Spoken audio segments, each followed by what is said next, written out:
Okay, ladies and gentlemen, it is so good to have our guest here back on Sportswire Radio on the road to 1,000 subscribers, and especially since it's a platform that he has helped build. But he's actually officially not been on Sportswire Radio for his own segment in nearly 4 months. How could that be? How could that be, ladies and gentlemen? Well, tonight, we're going to certainly rectify that and give you some real, raw energy. Yes, I've got my work uniform on, and we'll talk about it because our guest here, boy, has he been a busy man these last few months. And this past weekend, he was definitely really busy. We're going to talk about that. We're going to certainly talk about our friends over in Resurrection Wrestling because there is a lot to talk about there. And our guest as well, he's definitely had some moving, some losing, and some sort of hosting in between. We'll get into that. We'll also talk about what's coming up with some super shows that our guest is going to be a part of, not one, but two of them. And one of them, maybe we'll see him wrestle a dream match. And yes, the balloons are up. It's definitely a celebratory week on Sportswire because after all, I mean, everybody's been asking, well, where is Dangelo LeFlame on Sportswire? We were supposed to have had him here last week, but let's just say technical difficulties happened. Well, we got him here, and maybe it's better to have him on tonight rather than last week. Because think about this, ladies and gentlemen. In the past few days, this is who we've had on Sportswire Radio. We had on the IMF to go into the Sportswire Radio Hall of Fame. And boy, I mean, we saw a whole number of things that I can't even remember what happened. We had Justin Parsley, a Justin Parsley lookalike. We had Anthony Steele. I won't get into that. We had, let's say, Sean Jovi cursed on Sportswire Radio. Yes, he cursed on Sportswire Radio. Omen Black and Soldier GP had a face-off with James Taylor. I'll get to him. And then, well, yesterday was Yoshi Matsuda, and he almost called his own shot, and he also talked about, I don't know, maybe even wrestling Dangelo LeFlame. He certainly mentioned a lot of other people. And then who could forever forget Friday night, literally just hours before he triumphantly returned back home, back where he belongs, in Tennessee Backyard Wrestling, the greatest backyard wrestler, the greatest backyard wrestling world champion in history, was here on Sportswire. We got a chance to see his never-before-seen movie, The Anthology of Ledger. And boy, did we run. We certainly ran it back, to quote LL Cool J from his latest song on his brand new album. In many ways, LL Cool J made a comeback, and Ledger Shade made a comeback. Obviously, some would say he's the GOAT in hip-hop, and well, Ledger Shade, he might very well be the GOAT in wrestling altogether, just backyard wrestling. But our guest is going to certainly continue what I think is the greatest week in the history of Sportswire Radio, because he is back where he belongs, in prime time, the brightest lights, the biggest stage, where he certainly helped build, and figuratively and literally where he actually is the All Wrestling Matters World Underground Champion. We're going to talk about all of it here and some, but I think since it's been such a long time since our guest has been on Sportswire Radio officially, and everybody's been wondering, what has he been up to? Where is he? He's going to talk about that here and some. So it's time to give our guest that introduction that we have certainly missed giving him. And it is so good to have him here back home. Truly one of the best wrestlers in 2024, who arguably traveled the most miles, I would dare say, of any wrestler in our circuit. And he is the man that even the likes of Ledger Shade and Jack Delta have mentioned by name. And those two names, as we know, maybe the two greatest in the history of backyard wrestling circuit. They don't mention names without a reason, and they mention this young man's name, so I'm going to mention his name, and I'm going to give him that introduction that he certainly deserves. So, ladies and gentlemen, let's get right to it. So, with that,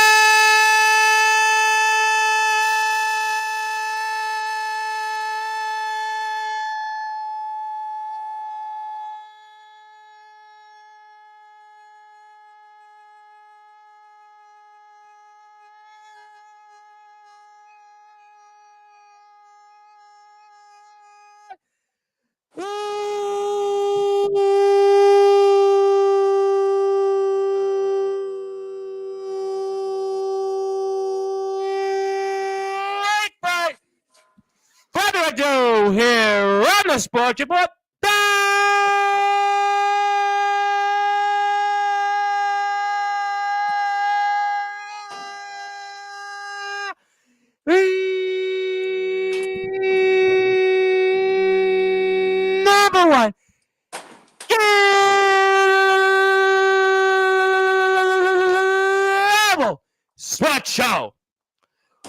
the best traveling wrestlers of the year 2024, the darling of the backyard in the underground wrestling circuit, former Resurrection Wrestling Tag Team Champion, YouTube Champion. He is the reigning, defending, All Wrestling Matters World Underground Champion. His name is simply put, the Raw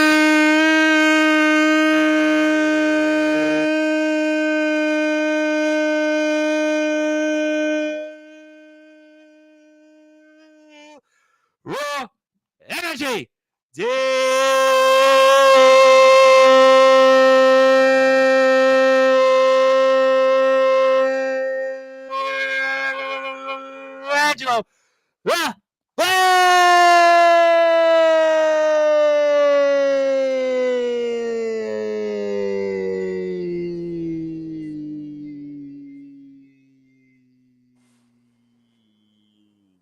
The champ is here. How are we doing, champ? Boy, champ, you were really getting into the intro. I don't know if you were wanting to turn away or just go and do your usual jump and dance and give us that real raw energy. I was finna start break dancing, but I don't have much room. I don't know if it would come up on the screen. I guess if I did it vertically, but you're the champ, and I have to give you the big screen because you haven't been here in almost 4 months. So I mean, that I couldn't give you the vertical. You have to get the big screen. I mean, if Ledger wanted the vertical, but he's Ledger, but you deserve a big screen because you are certainly a man that has helped build this platform and get us on that road to almost 1,000 subscribers. So I mean, how are we today? How's everything going? It's been a while. Oh, I'm good, Tom. Oh, I'm doing way better. I'm doing way better Good. Good to hear. Yeah, but a little sore, a little banged up, but I'm recovering. I'm doing Well, I know better. the feeling. I've done about 200 plus shows since you last showed up. Yeah. Crazy. I think Ox McCoy is in the chat. He was funny when Ledger was here, and I'll ask you about Ledger later. He said, he showed a picture of me, and I told Ox basically, yeah, I'm fried. I was fried because Ledger was here, and Ledger he enjoyed himself on Sportswire. He was here for almost 5 hours on and off the air. He just had a great time, and I'm fried from it, but we certainly shake that up because we have the real raw energy of wrestling. And Dangelo Flame, certainly a lot has been going on with you. You obviously lost the Resurrection Wrestling's YouTube championship, but you've obviously been back and doing some other big things, and especially it's led you to being a part of 2 really cool super shows. I'm going to talk about those shows in a little while, but let's start in the current events as we always do here, and I'll put it up on the screen shortly in a few minutes, and especially for those that are listening and watching here in prime time, the brightest lights, the biggest stage, where you, Dangelo LeFlame, proudly represent as the All Wrestling Matters World Underground Champion. Talk about what it meant to you to be back in the ring coming up here this past weekend. You returned, and I think it was very successful. So talk about what it felt to you to be back in the ring. I'm gonna just state the obvious. I'm out of shape. I was tired. No, stop. I was tired. I watch too much backyard wrestling when I see guys who don't pick their pants up and have no belt on, and it's obvious. Those are out of shape. You're not out of shape. I see the weights in the background. We were listen, full disclosure, we were on a group call yesterday. You're definitely not out of shape. Trust me. I watch a lot of backyard wrestling, more than even you, Dangelo. Look, I'll be honest. I only been gone for a month. A month makes a big difference. Does it really make that much? When Ledger's not in a ring for a year, okay. When James Taylor's not for a year, okay. But a month, is it really that big of a difference? I mean, I'm curious on that. With my situation and what I was limited to do, yes, because I wasn't able to do any physical lifting, moving. Like I couldn't really do like the stuff clearly I wouldn't been able to lift no weights. I couldn't move no ropes, couldn't take no bumps. I just generally had to just sit back and lay down, like ice myself every day, do certain massages and exercises, and just sitting there. You're the real raw energy. I just find this to be like the complete opposite of you. But it kind of and honestly, like it is the real. It's the real raw opposite of you. Yeah, because me being so always like not even just in the ring, just out personal life. I'm always ripping and running out, doing this, doing that, doing it. I'm always on the move. Then being forced to sit down. Like, don't be wrong, it was good at first. Then it started to hit me a little bit. I was like, dang, I'm not moving the way I'm moving. I can't do the things I want to do. It affected me clearly in the wrestling world, affected me in my personal life, affected my work life. I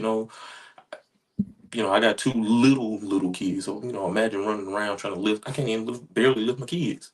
How'd that Well, make you feel? How did that make you feel, champ?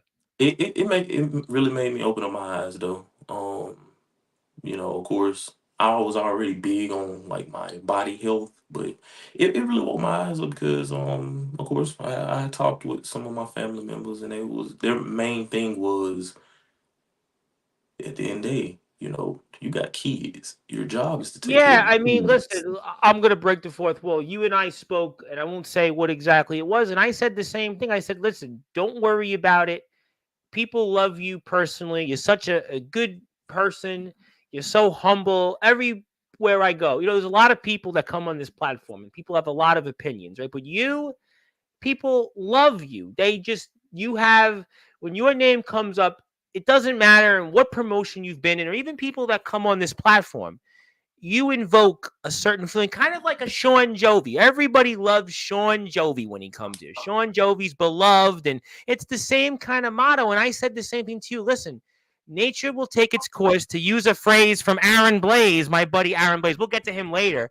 But I think you got a family, you got kids, you got to provide for them. And I think that, I know you've done so much. And Jack Delta even said this, ironically, before his injury about you in his last appearance.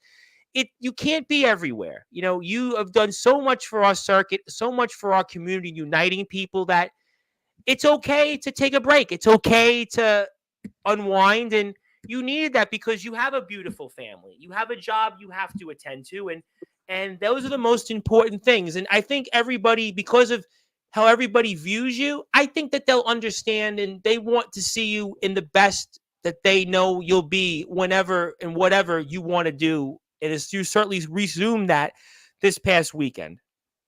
Most definitely.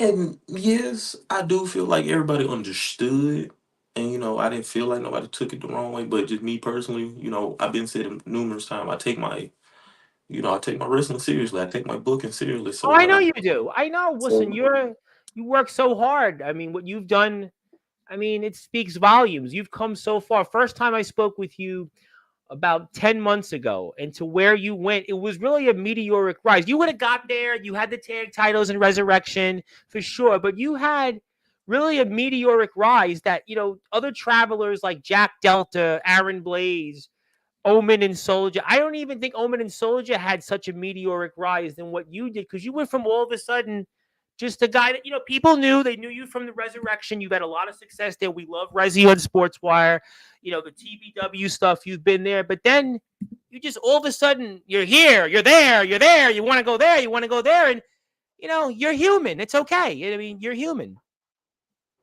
yeah, you're right. Now I will admit, like I said numerous times, it just, of course, I was never expecting to get to this point. Like I said before, at one point I was just a guy on the roster. Now I don't, no ego. I don't want nobody to think I am, but I'm just saying the truth. Now you can't even sit there and bring up the company without saying my name. I'm basically the I guy, can't but go on unfortunately haven't made Sportswire it to the. without not mentioning your name. I Yeah, mean, and I think, listen, you're right. You win from when I first interviewed you. Yes, you were definitely an integral part of Resi's roster. You certainly still are, but you've a name. Listen, I said it. Ledger Shade and Jack Delta have come here recently, and they mentioned you. They don't mention people at regular average guys on a roster. They don't do that. They mention only a select few people. I mean, they're pretty much the Mount Rushmore, and they mention you. Yeah, D'Angelo, I like him. I like to wrestle him. Or in Jack's case, he's been very vocal about that. But Ledger was like, I worked with D'Angelo. I liked him a lot. I think he's got a lot going for him, and I hope he's doing well. I mean, Ledger don't mention names. He doesn't. He These guys remind me when I would work in politics for elected officials, when the elected officials didn't mention your name unless it was really for a reason. And that's how I think people value you. So, yes, you rose in a quick amount of time, but people know that it's okay, that you have to heal. And I think we're starting the process back. And you did that, like I said, this past weekend. yeah. Now I will say the road The role wasn't bad, but it was more towards me. It was more a mental thing. It wasn't like I had to go through insane therapy or nothing like that. It Mhm. was more mental because it really woke me up. Like I said, besides like my family wise, wrestling wise, it woke me up to the point of like I realized like I'm too deep into it. Like you know, some people do it as a hobby and nothing wrong with it. Saying that now, nothing wrong with it. You can do it as a Right. hobby, but it when I was taking that break, it made me realize like this ain't no hobby for me. You Mhm. know, I have a different mindset on it, and it brought out a better version of me, but it brought out the worst side of me as well. Because I will admit, like I started hating a lot of stuff I not started to notice. Because I was like, because me being the guy I am, like I don't have do things. Like if I'm gonna commit to it, I'm gonna commit to it. So Right. seeing how other people, not just in my promotion, but like other people in general, just like in the other promotion, I just see You've been how through like a they lot of promotions. have, You can speak on that. yeah, they just have do things. I'm like, but you be the main one saying, this is my career. This is what I want to get signed. But you have half ass in it. That's not me. And I realized it started making like it generally started just getting to me, and I would get irritated with it. Just if I see something, just then I finally had to like recollect myself because I saw like from personal experience, we had a certain roster member that was kind of like that, and I Yeah, I kind of mean, see what I know he's where you're coming from, but he just took the wrong approach to it. I right. understand now where he's coming from because now that's what I'm basically at. I understand, like I love what I'm doing now, but I know eventually I But you gotta. said something interesting is that listen, there's guys like you, there's guys like Aaron Blaze, there's guys like Jack Delta, there's guys like Ledger Shade, there's guys like Jake Dvorak who you've worked with and wrestled. There's guys again like Drake Golddragon. There's guys like Omen Soldier, Il Drago. I mean, there are certain names, and there are people that come on here. You know, I would throw James in there for what he's meant for our sport. Gabe Sayers, another man you've worked for, but I kind of feel like that there are other people that come on this platform and they're here and they almost in some ways to feel that they deserve to be mentioned in the same light, and they really they feel they're disrespected when they're not, but the community tells you in who they think that believes to be in the same sentence. I don't want to give names, but there's a guy that he's trying to make a name for himself and he's posted a thing on Instagram and blah blah blah blah. But the point is that I understand where you're coming from because you've worked so hard and the mental side of it took a toll on you a bit. And I hate to say it, Jack Delta did say on Sportswire, he said it last month that this was going to happen to you. And he did say it verbatim that this would happen to you. That's what he felt because he's been there, from one person to another. But I think that this can be something that you use to fuel you because we have a lot of great stuff that's also ahead. Listen, I tell people all the time, you can't go back in the past. Right? You mentioned one name from another promotion that I know has been here recently, but you can't really mention. But the point is that you can only go forward, right? The past is the past. Right. Tomorrow is a new day. So we've got still a lot of excitement. And I think we're going to be really excited about some stuff that you have in the works. Yeah. Yes. There you go. Um, See, always focus on the positives. The positives. I know, you know, you have a lot of that. And speaking of that, you did return to the ring. I know people in the chat are starting to warm up. I think people realize you're on Sportswire. I think they were kind of waiting for the later time. I don't know why the chat got confused on times. It was pretty clear at 9:30, but you did return to the ring, and I want to talk about that. I'm going to put the video up on the screen. So you returned for Pro South Wrestling on Friday. What a legendary company. What a history that is. What a following. And what was that like going out there and competing for Pro South Wrestling? What was that experience like? Nervous Nervous? because You nervous? yeah, The real world energy? Why were you um, nervous? I don't buy the it. only reason like because one clearly first match back, then Mhm. two it's a new promotion. Now I see if I would, of course, truthfully, I was waiting to try to make my return back on Resi, but then things weren't just lining up. Things was taking I too know. long. Unfortunately, we have the And cancellation right for the yeah, next show yeah, yeah, coming and up. that did hurt my heart. I had so much So did planned. I. Definitely heard about it as well. But first match back, new promotion. So, first impressions are everything. And I just did not, I tried my hardest not to mess up. Like, I feel like I did well, but like I said, I still felt like I still had a little ring rust. I clearly wasn't up to speed like I normally am. But it went smooth. They enjoyed me. Um, it was a nice environment. Everybody was cool. Cause in the past I have got some. Once again, like in the past, other people have told me about watch out for certain things. And when I was there, I enjoyed myself. Caught up with some people I haven't wrestled, but I have been in locker rooms with multiple times. But caught up with some of the. Well, shout out to my boy Bando, Big Bando. I did Um, see that. I did see him on the yeah, roster there. Yes, I did see that. caught up with my boy Bando. And like I said, generally it was smooth. They treated me nicely. Um, and, and once again, I was surprised. I did wonderful. That was the sound of my performance, even though I don't feel like it was my best work. So they gladly gave me the green light. If I ever wanted to come back, I would gladly do so. Most definitely will. I know you've been in a lot of locker rooms now. There's only a handful of people. It's you, Jack, it's Ledger, Shade, Aaron Blaze, Big Man Cam, who's here, the IMF boys, and a man you used to work with, we shall name nameless for today. I've been in a lot of locker rooms, worked with a lot of talent. But let me ask you, from that experience, being in there with all of those pro and indie wrestlers, what do you take away from that experience to what you do going forward? What do you take away from that?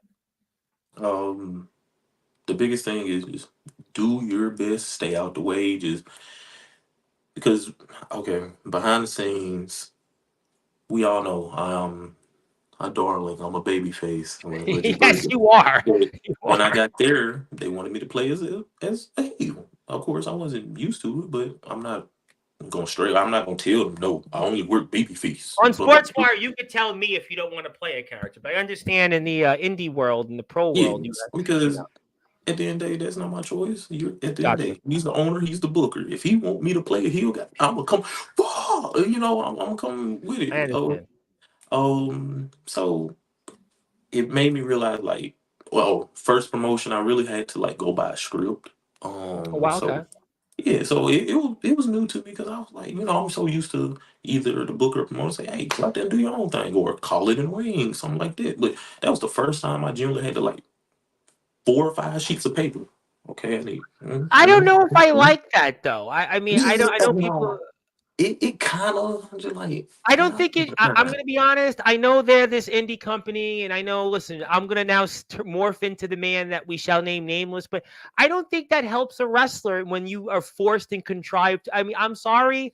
I mean, like, I don't hope this you don't take this the wrong way, but I think that honestly, the best way, and I found this out in life, and I have been very successful in life. I have done a lot of things. I have seen a lot, and I know that when you put somebody in an environment where they're contrived, especially in the wrestling world, I don't know if that's to the best of what you get out of them. It's just my opinion. I mean, I have to be honest. I just think when the indie pro promoter, when they come across, you've been on a YouTube product.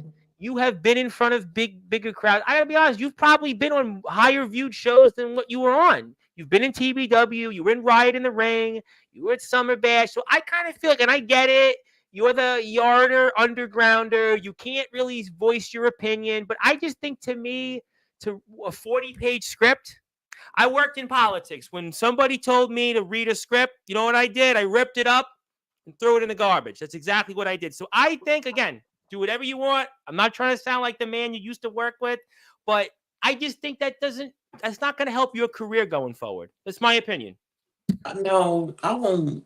Like I said, I didn't care for it, but like it didn't bother me because I try to sit positive out of No, everything. I know that you were a So gentleman. I would not be a gentleman in I that took it sense. as a maybe this is a test to see if I can listen and Good do what point. I'm supposed Fair to, play. and just to show that I'm versatile. I can do more than just. Yeah, okay. I can see that, but I still believe in. I don't think it should be contrived. I think. Listen, Yeah. I'm going with what Ledger said. Ledger said we don't do. He would go and just go out there and do it. I think if Ledger said that, I'm going with what Ledger said. I know people are gonna say, Tom, you're a homer for Ledger. You better believe I'm a homer for Ledger because Ledger, what he did for TBW, and God bless Ledger. But yeah, if somebody like that said it, I'm going with that because he's the one that went from 2,000 to 6,000. You have been on shows that have been bigger than these indie shows, and I'm not trying to not. I don't want you to lose a spot in Pro South because the crazy Tom Bryce said something, but I do believe that you get the best out of somebody, not with a 40-page book report, and not just forcing them to be something. You put people in the situations that they want to be. And that's just my 2 cents. And again, I know you'll do the right thing. I'm going to sound too much like the man you used to work in a locker room with, but I would certainly say that's where I would kind of agree with him in that sense. But I think at the end of the day, credit to you in being a professional, credit to you in taking that and making something out of it. And I'll put it up on the screen in a minute, but I do give you a lot of credit and respect for that because I don't think that's the best way you work with people. That's just my opinion. Yeah, it kind of made me feel some type of way because when I did come in the locker room, a couple people knew who I was. I was like, oh my Because I'm going god. to be honest, I'm going to say it. And I know I'm preaching to the choir. I see a lot of people in here. I'm going to say hello to you in a minute, to everybody out there, because you're in an environment. Listen, you're a YouTube star. These guys who sell 50, where they sell 100 tickets, 80 tickets. I could buy the whole. Listen, if you really want to be, I could probably buy the whole venue and sell more tickets. I could do that. I mean, I could do that right tomorrow and do that. So to me, of course you're going to be a bigger star than them in many cases because you're going, listen, right in the ring. What did that draw? 1,000, 2,000 views. You've been at Summer Bash. Everybody's talking about that. You've been in TBW, the Mothership, Anniversary. You wrestled Alan Michaels to open the show. You've been on Resi with Jimmy Controversy, on a bill with the legendary Jimmy Controversy. I mean, we can go up and down the things you've done. AWL and the success you had, the thousands of views on that. So yeah, to be honest, this is why I am unabashedly 100% behind always my yarders and undergrounders and whatever Gabe Sayers calls it latest, the freelancers and the Mickey Mouse Club members, whatever it might be. Well, don't recommend Mickey Mouse Club members because maybe Diddy was looking at that, but that's a different show for a different time.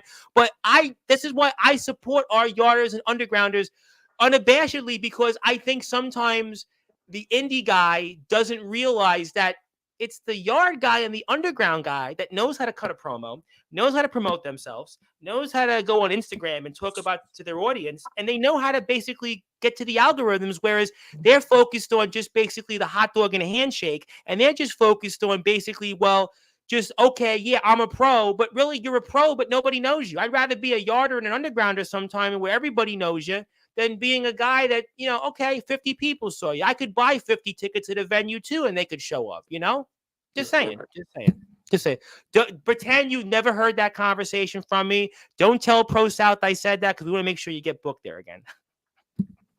Right. That's my opinion, not yours. I want to stress that clear for you. Dangelo is a gentleman. I'm not so much a gentleman. I will always certainly back my people. But let's put it up on the screen. I actually have it here shortly. So I want to put up here get to the point where you're actually in the Rumble, and I want to show that for the audience. I want to talk about that for a few minutes because I think I have it somewhere here. Yep, I think I got the timestamp. Let me pull it up. I have to find it. But if you are here, please follow Dangelo. I got it right now. Dangelo LeFlame, please go out there and support Dangelo. He's at Dangelo LeFlame. Buy his merchandise. I'll put that up in a few minutes. But let's go and put this up in the chat. And I think I see a Dangelo here at some point. You returned here and just talk about what we're seeing here and what's this venue like to wrestle in. Now the venue was surprisingly nice. I will admit, like it was genuinely nice. Now, of course, my first time being there, people don't like some of the wrestlers in the back knew, but the fans didn't know. So I didn't get a Okay. cheer, I didn't get a boo. And the main thing is a wrestler, regardless of face, heel, whatever. You're Zilla's in supposed the to get chat, and I think something. it's Zilla's usual line. You know that by now. Yeah, right. Hey Zilla. I know you're in there somewhere. Hey Zilla. And But by the way, did you see Zilla actually revealed herself a couple weeks ago? Did you see that? best thing in my career. I don't care what else. I Best thing told in my people that career. I think Zilla should take over for me. I think Zilla should take over, and I'll Yes. go move aside. We'll have less controversy on Sportswire. Right. Because this is the most peaceful platform ever. Then Is Oh, for Zilla sure. coming? Yeah. Well, there'll be no more. Listen, your former locker room mate will have no place to go, and Aaron Blaze will have no place to go, and everybody else will be happy. But we see you there. Okay, you're here. And what are we watching here for the audience? Now they put me in a 10-man.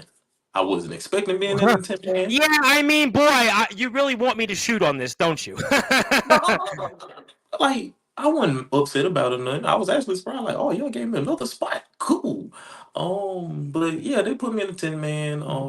Not how I'd introduce somebody who's got some real raw energy. Boy, okay, all right, Clearly, there you I go. let their guys handle it because I didn't know what they expected Gotcha. me to I understand. I do. understand. Yeah. But it went smooth. Of course, the crowd did pop for the cutter, but besides that, I was just trying to do the best I could. Cause like I said, right now I'm in heel mindset, so I was like, okay, you can kind of tell like I was kind of awkward, like because I don't get too I'm many not used to chances. you being a heel, or to quote Yeah, Zilla. I mean, it's like Sting when Sting years ago turned heel in WCW or in TNA. It was like, yeah, this is Sting. I'm not used to it. It's like even Bret Hart when Bret turned heel in the Canada thing. I was like, people still wanted to cheer him. I mean, I just don't. I don't know. I don't know. I don't know. then one thing I will say, like I was struggling with, you know, baby faces tend to do all the flashy, and once again trying to get it in my head that I'm not a baby face and all that. Clearly I was just doing too much. But then I just say, you know what? I think I did enough. Next guy, come on, brother. Like, let's go. Was that But awkward for you not being able to do things we've seen you do in yeah, like TBW or Resi or NEW, anything like that? That weird? Was that weird for you? yes, then the one time, in a certain promotion, the one time I did get to turn to my dark side, I was able to just be free range. Here, they keep it kid friendly, so I feel like I couldn't even hey, and all. I couldn't do none of that. I was just out there. I basically was just somebody they just here, brother, spot. But I try to do, like I said, I try to do the best of my abilities because clearly like that's something I'm gonna have to do in my career anyway. Like eventually I somebody understand. else gonna put me on a promotion and gonna want me to play a bad guy. And I need to learn how to play a bad guy. Just to Well, better it myself. depends. I mean, listen, RP Davis, who's been here from the UK, I mean, he is basically unabashed. I'm a good guy, and the fans cheer me. And he's got a larger than life persona. The Tribal Cheese, who's been here, you know. But look, I mean, promoters have their own agendas, and I obviously don't agree with them. Let's just put it that way. I see you, and I see larger than life personality, real raw energy, and you should be a baby face, to quote Zilla, forever. That's just the way I see it. But what do I know? I know nothing about wrestling, as Jack Delta always says. But that's Now you got talk to me. What are it we seeing was like I could have did better, but I genuinely did enjoy my experience. I'm over like I was just having fun. Like truthfully, I was just having fun. here? Well, I mean, these wrestlers are very good. I will not Hey, take away their ability. There's some really good talents here. I just looking at from a look standpoint, I see, yeah, there's some potential with some of these people here. they're very like I give it to them. Like a lot of them are very very talented. I could see it. Um, I could see the way they're moving mhm. in the ring. Very like I was impressed because I also when I go to these different promotions, it's not just to make sure I look good. I want to scope out other scenery. So if I do come back, I got somebody I can go against. But do you That's feel you get that same chance as we're here with D'Angelo LeFlame, the All Wrestling Matters World Underground Champion? My name is the Reverend Tom Bryce, your voice, figuratively and literally, we're All Wrestling Matters. But do you feel like you get that chance? See, when you go to NEW, when you go and hang out with everybody in Summer Bash, when you're in TBW, when you go to even AWL, I feel like that everybody there knows you from here, or it's like peers. But when you go to a place where it's guys who are indie, pro leaning guys, do you feel though it's the same way that you could just go and say, I want to wrestle him and such? Because I feel like from what you're telling me, I don't know. And guys tell me horror stories sometimes going into these locker rooms. I mean, do you feel Um, you get the same mentality? Because I just know if you show up to any promotion that comes on this platform, everybody would love, they would die to go wrestle you. But these guys here, I don't know. I don't know. I would probably say no because at least in the backyard scene, we tend to watch each other's stuff. Everybody knows the word. People come Right. So here, you can they know. understand, like you can clearly see, oh, that guy, yeah. But here, some of them it could be ego. Some of them just don't care. Like you see, we already blacklisted. Let's just keep it real. You see, Oh, I know in that. some Trust me, clothes, I know that. Trust me, and um, and then it's one of them things, especially depending on like who you're talking to. They gonna be like, you have to prove yourself before you just hop in. I don't get in the ring with just any and everybody. So feel like I can't just walk up and point a guy out, hey, you, me and you, unless clearly we already know each other or they seen my work and they understand I can get down with and hang with the best. Um, I will say, yeah, it is a difference because I can, like, yeah, anything backyard underground, I probably could just walk up, new promotion, walk up, hey, I want you. I probably could, oh, because I but mean, everybody. And you kidding? Everybody, they love hearing your name. But I feel, look, I am so happy you returned here. But look, it is what it is. But people, I think who are in the chat, they know that I will stand, and I am proud to support the underground and the backyarders because I know that there's too many of these idiots that who think that you should be blacklisted for being a yarder. But one more. I know we'll get to the rumble, but I got to get this off my chest. When you play basketball in the street, right? Don't you play pickup basketball? Do you blacklist? You blacklist Kevin Durant for playing in the playground? Did you blacklist Kobe Bryant when he played in the playground in Philadelphia? Did you blacklist Stephon Marbury when he was playing in Coney Island? Probably not. Did you blacklist somebody playing soccer like Reynaldo in a soccer field? Probably not. But you right. seem to blacklist people for wrestling in a trampoline or a mat or a yard. It's stupid. It's really the most backwards, mindset and mentality. And I just want to get it off my chest. And anybody who wants to fight me on it, you can fight me on it because I'll fight till I'm dead for it. And I hope to die in the backyard, by the way. But thank you. Let's continue though. So you're in the rumble here, and what's that like? And pretend that you just disagree with everything I said. The Rumble went smooth. Clearly I was just getting handed to me, basically. Um, I will say, like, nobody was just. I will say this, and this might be the most controversial thing I say, but here we have a rule that, like, if I don't feel it, I don't sell it. Right. Now, I will say a couple guys there, I did not feel some hits, but once again, I didn't want to come off as a dickhead and not sell their moves. So it was a couple of them. I was like, now you can hit me better. And I will admit, I was even saying it in the ring. Hit me harder, kick me harder. I'm saying it. Give it to me. I'm okay. I can handle it. But everybody is trained different ways. Some people Sure. got their own styles. I will give it that. But and then I will admit, it did make me feel bad because, like I said, I have a mindset of you gotta feel it. So I didn't want them to take it as I'm stiffing them. That's how I was trained. I ain't supposed to make you feel it. Of course, not to the point genuinely messed up off of it, but you supposed to feel it. Um, but it wasn't nothing like bad overall. Like I Okay. enjoyed it. It was a nice experience. Now, The venues, I gotta say, the venue's got a nice. This reminds me of like an old WCW TV studio venue. It's got that like WCW like mid '90s look. I mean, it's obviously closed off some of it, but in terms of the look, the color of the mhm. venue, it's got that vibe to it. It's an intimate setting. I could see, what'd you have, 60, 70 people there, maybe 80 people. I don't know, something like Yeah, that. You decent get sized crowd. Nice, cozy little. Like I genuinely enjoyed it. Like eventually, I will have to do a list of like my favorite venues of places I've been to. I have to because I've been to some nice venues.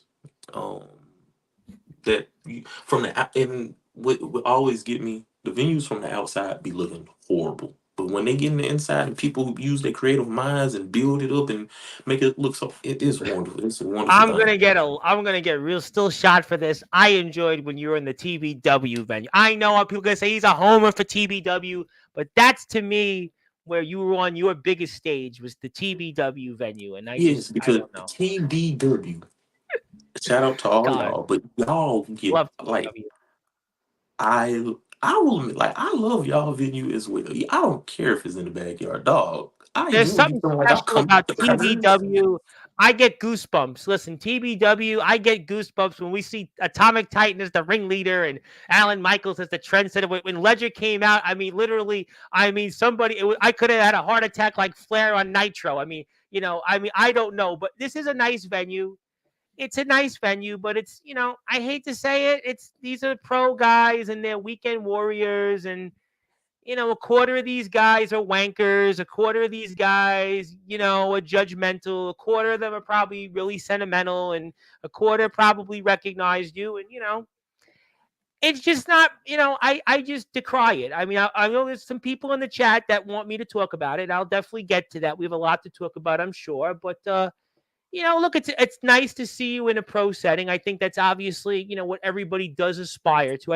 I know some guys have done it. I know Jake just did UWF. I know he's doing ECW, I think, or maybe something like that. Jake will correct me, I'm sure, at some point on it. I mean, guys have done it. I get it, but at least you're out there. You're feeling, better about yourself. And I mean, Yeah, it's an experience. You learn from I, every experience. it's most definitely putting more like confidence into me because now that like because clearly my TV debut and all that like it's putting a lot of confidence into me and it's showing me like when you get to this next level like ain't no playing around and all that. Are you 'Cause, working the cameras differently? Because Ledger talked about cameras on Friday. Did you work the yes, they when I worked at TV taping, they did show me like how to where's hard cam and focus on hard cam. Um, it was like it was an eye opener. It did wake me up. Like when they say 10 minutes is 10 minutes, you got 10 minutes, and truthfully, you only got eight because your entrance might take up a minute entrance or might be what, a minute, right? A minute and right. change. Told me the difference between a underground backyard show to a legit, because no disrespect to like just us, like us in general, we can shoot at elevation, but we don't have to. We can take our time for the most part. We Yeah, don't have I get it. we have a time limit, but if it goes over, nobody's tripping about it. But No, you go over time, oh, it's a wrap. They gonna get on to you. They don't play that. Like that time is you better do what you supposed to and get it over with. Cause my first TV match, I kid you not, we went over time. Like soon I got in, wrap it up. I didn't even all I did is throw a forearm. I couldn't even do nothing in the match. Now my second match was a little bit better. We stayed on pace, and I feel like it was a good match. Even though owie, even though I got hit listen. I again. mean, it's listen. You learn from everything. People are not gonna. You're not going to be the best the first or second. I mean, I know people say, "Oh, Randy Orton was great the first time he was in the ring," but that's Randy Orton. There's just some people born, for this every Charlotte Flair and Randy Orton, there's a million other people that just don't. You have to start somewhere, and I think that that's the positive in that regards is that you getting a chance to go out there. No, and Big Man Camp, I want to talk about that indie stuff because that's going to get me riled up, and some people want to get me riled back up on Sportswire. But that's a different show. We'll talk about that though. But again, I think the venue's good. I think pros I see of this is that you're in an environment with veteran guys. Yeah, You're in an environment with people that some of them hopefully taught you something. I think this is a positive in the sense that you'll do more of this. yeah, As you do more of this along the way, it'll be better. yeah. Cause matter of fact, the guy on the screen right now, I want to give him a shout out. Alpha. I don't know his like the full name, but Alpha. I will say this: he took care of me. Cause I will admit I did go in there during the headlights, but he took care of me the whole time. I will admit, cause it was a couple times I didn't know what to do. I got lost. He made sure I was straight. Now I give him all love and condolences. Like he really did look out for me. So I appreciate Alpha. I don't know if he can see it or not, but I appreciate Alpha most definitely. Well, I'm sure Alpha's watching this with intentions to say yes, thank you, but probably not. But well, I got the point of this. I know you didn't win this Rumble, unfortunately. If it was me, you probably would have been at least in the finals with my decision booking. But all right, maybe we'll see you back in Pro South Wrestling, and it was a good experience. And let's definitely get to some people here in the chat. We thank you, Pro South, for letting us share. Well, actually, I put it up because, well, you're not going to really tune into this, but thank you. Do you want to follow Pro South? Let's do that. I'm here at a point in the show. I've got the chat popping. They want to talk to you. I've talked too long. It's time to get to them. So let's do that here. We'll work into some other things. And I've got a couple of announcements coming up here. Zilla is in the house. Yes, Zilla. I'm not sure why Zilla calls me the GOAT of hosting, but thank you, Zilla. Zilla, you'll be the GOAT of hosting when you take over Sportswire from me because I'm ready to retire and be passing it over to somebody less controversial. I know Kato's the controversial one, but Zilla, you'll be the less controversial one. Zilla, you'll be the less controversial host of Sportswire. Atomic Titan is here. He was, by the way, he said he was very excited about you coming on Sportswire. Usually, guys, a lot of people were messaging me how excited they were for you coming on. So some of them I think are here tonight. And shout out to Mr. Titan, our ringleader, because he shared the link and he's back here Thursday night. All the TBW guys are here Thursday, but I don't think Ledger will be a part of that, though. But we just had him here. I don't think we'll ask Ledger to come back a second time. He was just here for 5 hours. We don't want to bother Mr. Ledger that much. People just think I have like a magic power. People ask me, you knew everything Ledger does. I'm like, no, we just say, yes, Mr. Ledger. Thank you, Mr. Ledger. And we say, God bless Ledger. But Ox McCoy was one of the people who were tuning in and was like, Tom on Friday, and I'm always fried. But he is a man who reigns in blood, sends his messages in blood, and he is always just about blood. So we love Ox McCoy. I definitely want to see that, and I'll talk about that in a little while. I definitely want to talk about that in a little while. I got to get to some other business. And I also want to say hello here to a friend, DD. How you doing out there, DD? Hope that you are doing well and you are enjoying the show and enjoying it as much as everyone else is. You definitely deserve to enjoy it, and I hope you're having a wonderful day, and thank you for all you do and all of the warmth and kindness that you have out there. Okay, this man we know is our champion, a man who sits on top of the food chain. Some would say right now might be the best pound-for-pound wrestler in the backyard underground wrestling circuit, Mr. Drake Golddragon. Yes.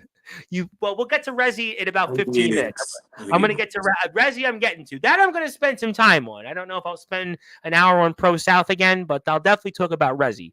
That's for sure. Rezi, I'll talk about. Rezi, I'll gladly talk about. Pro South, you ain't going to give me a book report on that. Yes, how you doing there?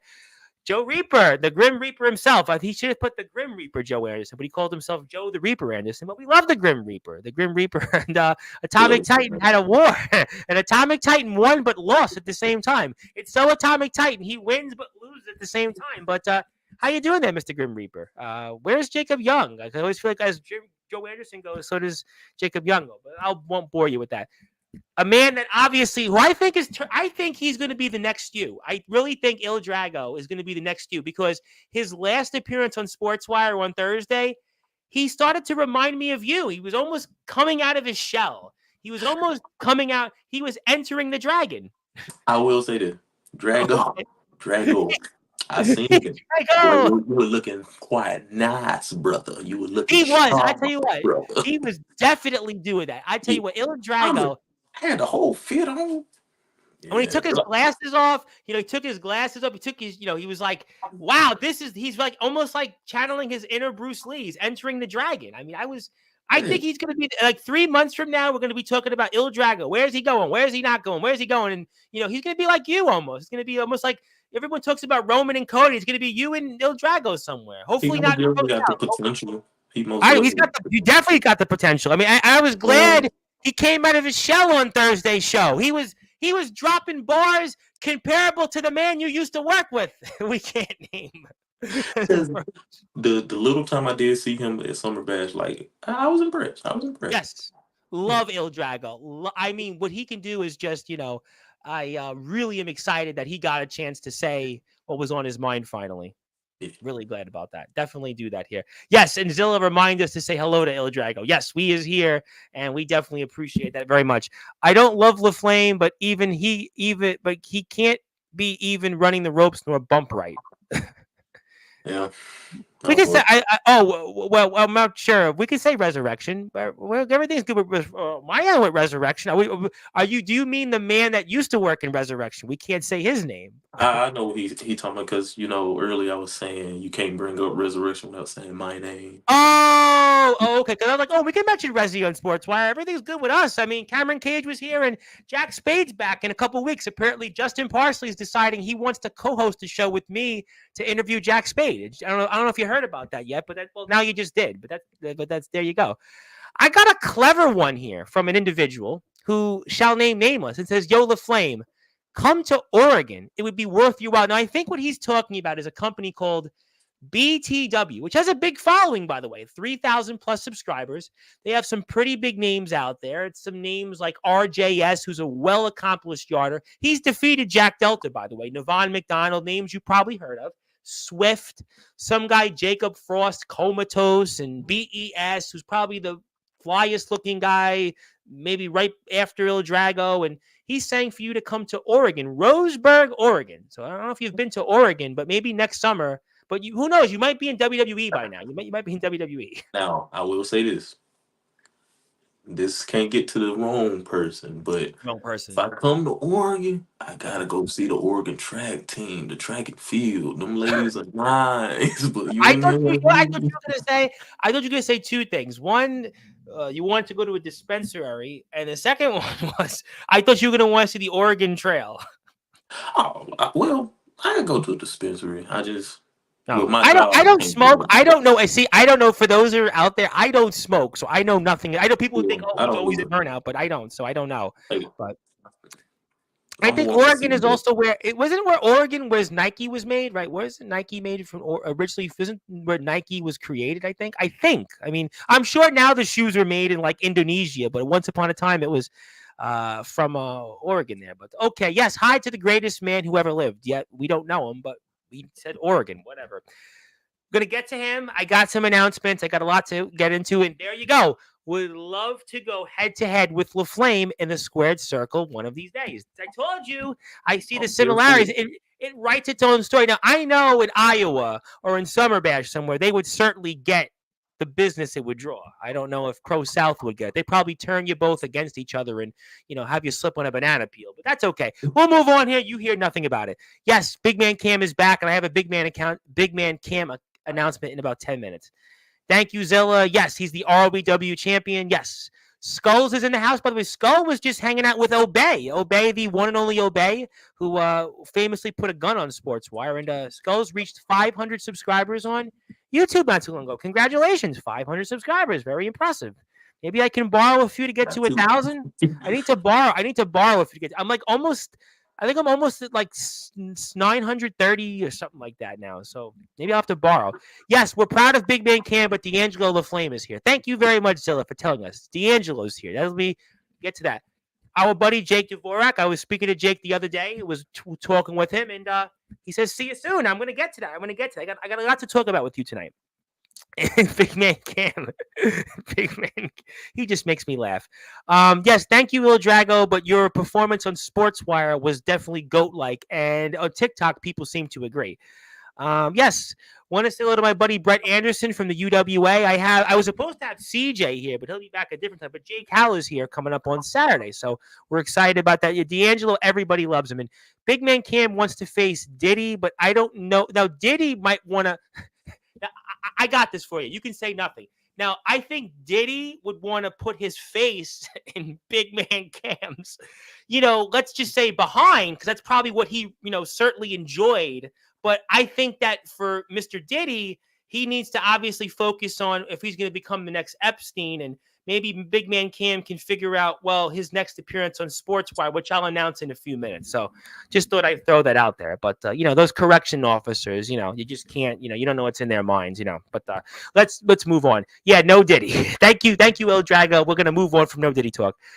Big Man Cam is disappointed. You know what? We're gonna move on from that. We're a family station. That might work on Dark Den, but we're on Sports. Well, we're in prime time. We actually have subscribers and viewers. And Ledger came here. I mean, Ledger didn't go to Dark Den. He came to Sportswire. He even said, He said, Mr. Tom Bryce. He kept calling me Tommy. He was excited about coming here. He wasn't on Dark Den or anywhere else. I'd be the first one to the guy. Yeah, we'll move on. Thank you. Thank you, Mr. Titan. You are ringleader, and I can't wait for Thursday's show. A lot to talk about here. I hope to be doing it till I'm 9. I hope to be doing it till next week. My birthday's next Tuesday. But let's get to some more chat. The chat's now getting fired up. I wholeheartedly agree with that analogy. I argued with an indie locker room about that. Yes, and I think what he's referring to is some of the things I had to say about these indie holier-than-thou people that unfortunately demonize our yarders and undergrounders. But I tell you what, anybody gets bothered by indie guys, you bring them my way, and I'll shame them, and I'll certainly blame them, and I'll definitely shake and bake them, and I'll drop bars on them, like the latest LL Cool J diss track. I'll certainly make sure that even Eminem will certainly want his own Houdini, and I'll definitely make sure that you'll be talking with the real Slim Shady right here, and definitely Jack the Ripper will strike back when I certainly say a few things or two about a diss track that I'll be putting out here. Let's just put it out there. They compared wrestling to being a surgeon. Yeah. Definitely, to quote Madonna, you might want to be like a surgeon, but most wrestlers should just focus on trying to get out there and doing their best to actually get people to want to watch them in the independents. Because most indie people that come onto Sportswire don't seem to draw anything more than, let's just say, cricket. So that'd be my advice on that. But you can take that to the bank because I have the bank. Because when you do surgeries in your basement, it's just as bad as doing yarding. I don't get, none of it makes sense. And that's why it is what it is. I'm going to get to Steven Stone. I promise I'm going to get to Resurrection. I got a lot to talk about here. I know you're disappointed about that, but I'll move on. Well, disappointed about what happened to losing your championship, but we'll get into that for sure. Shut up, Steven. What you guys want to choose? Imagine being in the ring when that happened. I didn't know what to say or do. Yeah, I don't know what you were referring to, but let us know and I'll talk about it. I'm going to shoot and say this. ROEW, XCW, IMF, 3 places, well, Summer Bash, technically, that you were a part of, have 3 places I've been and can speak for. They have a way better production than most of the independents. I can't speak for who I haven't been to. Yeah, I would definitely go, although they had a good production, though. I have to say, Pro South had looked very good visually. The visuals I definitely did like, but I will get to the finish point in a second. Who told you to speak? Well, he just spoke. Hi to the leader. Yes, incorporate. There's Zilla, but Zilla's face is there. But let's go to more here from Big Man Cam because he's fired up. But TBW, Resurrection, AWL have very good production on camera. Yes, AWL has a great production. AWL is right up there. And TBW is very good. Resi, we love Resi's production. TBW is like, I feel like TBW is watching like WWE at this point. I watch more TBW than WWE anyway. Production is backstage well that what I can speak on. All those promotions are better than some in Ohio. Big Man Cam also wants to talk about, sorry I'm yapping tonight. Yeah, it is ridiculous, and you're not yapping because we're on prime time, the brightest lights, the biggest stage. Plenty of comments are fired up for you tonight. They're fired up for you. I think they woke up. Another argument for the indie guys, they told me, was that you were holding someone's life in your hands in wrestling. Same with any job or sport. Really. I drive a lift. If I don't honk my horn, I can hit somebody worse than any ring could. Yeah, I mean, listen, you are a police officer. You go out there every day. Your life is on the line. You're a sanitation worker, right? Your life is on the line. You're a fireman, right? So to me, anything you could put your life on. I crossed the street. You could have something happen to you. And I don't think that yarders should be demonized. It's nonsense. Let's say hello to our friends in AWL. Obviously, always good to see. Yes, we love AWL, and I've got to get AWL back onto Sportswire, and that's on me for that. But we thank them, and we appreciate the words. Yes, we love AWL. We love Tilly. We love ADT, AJ Morgan, everybody else in the locker room, CT Matlock. Yes, we love D'Angelo. Yes, we definitely love D'Angelo on Sportswire. D'Angelo knows he's back home. I think there's more comments for you today than Ledger. But then again, we were watching a 4-hour movie on Ledger, and it's everybody was like being polite, because it's Ledger. Everybody just sitting back chill. It's a movie. So God bless Ledger, God bless D'Angelo. No problem. AWL, the ROEW versus AWL was absolutely awesome for production. I loved it. I wish I could have came, but I don't fly. I'll be driving. Well, hopefully AWL and ROEW do it again, that could work. And there it is. My buddy AJ Morgan's in the house. We got a lot of people here in the chat. Forklift certified 2 here, Cam. I don't even know what a forklift looks like, but I'm in New York City. What the heck do I know? I got 2 ounces of flowers on me right now. Oh, okay, I got that. I know what that means. I don't even do that. Joe Anderson looks like WCW's Phantom at the Tennessee Slate. He did look like that. That was a good one here. Lucky. Drago got some of the biggest pops. You know what? And by the way, shout out to the IMF. They had a great crowd yesterday, by the way. Let's go give I it up for heard. IMF. And yours truly, by the way, donated not one, not two, but 3 tickets. Hey, you find me. You know what? Is Pro South donating tickets? I don't think so. But in Sportswire, we do that. Who goes and buy the shirts? Pro South ain't doing that. Sportswire is. Yeah. Let's the quote Sean Jovi. Where is Sean Jovi right now? Dark Den. Yeah, I don't even know is Dark Den around. But let's say a little our dear friend, the legendary Jack Delta. We are praying for Jack Delta. God bless Jack Delta. And Jack Delta put a thing on Ledger. I don't know what was the Ledger. He put a thing on Ledger and Big Man Cams for. But let's obviously not bother Mr. Delta about that. We're so grateful that he is here, and we obviously love to have him on here. And maybe one day I'd love to see Jack Delta and Ledger Shade on Sportswire together. That would break the internet, but I'm sure that those two men are busy men, and I would love to see that one day. Jack Delta and Ledger Shade on Sportswire together. A But Sportswire All-Star special, I I guess. think I'd probably have a heart attack and die on the air if just basically. I was. You remember? You know the Denzel emoji when he goes like. Yeah. That would be me. You most likely would have Delta, Ledger. You could come on there. You can come on there. Let's put you in there. Let's put the 3 of you in there because they both obviously mentioned you in their last appearance. So we'll put the 3 of you on here, and I'll be like Denzel. Yeah, we love Denzel. I'm here for it. And he has one waiting for him when he ventures down there. So yes, keep the energy in the room. And by the way, what did you think about Mr. Delta? Obviously, I know you heard about the injury. What's your thoughts on how's he doing right now?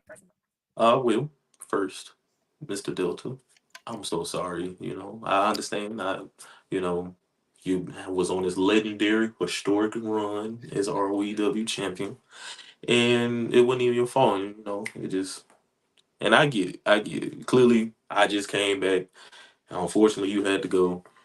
It sucks. That's why I say like, and I please don't take it the wrong way, but um, I like to really just tell you, you have to stay positive mentally.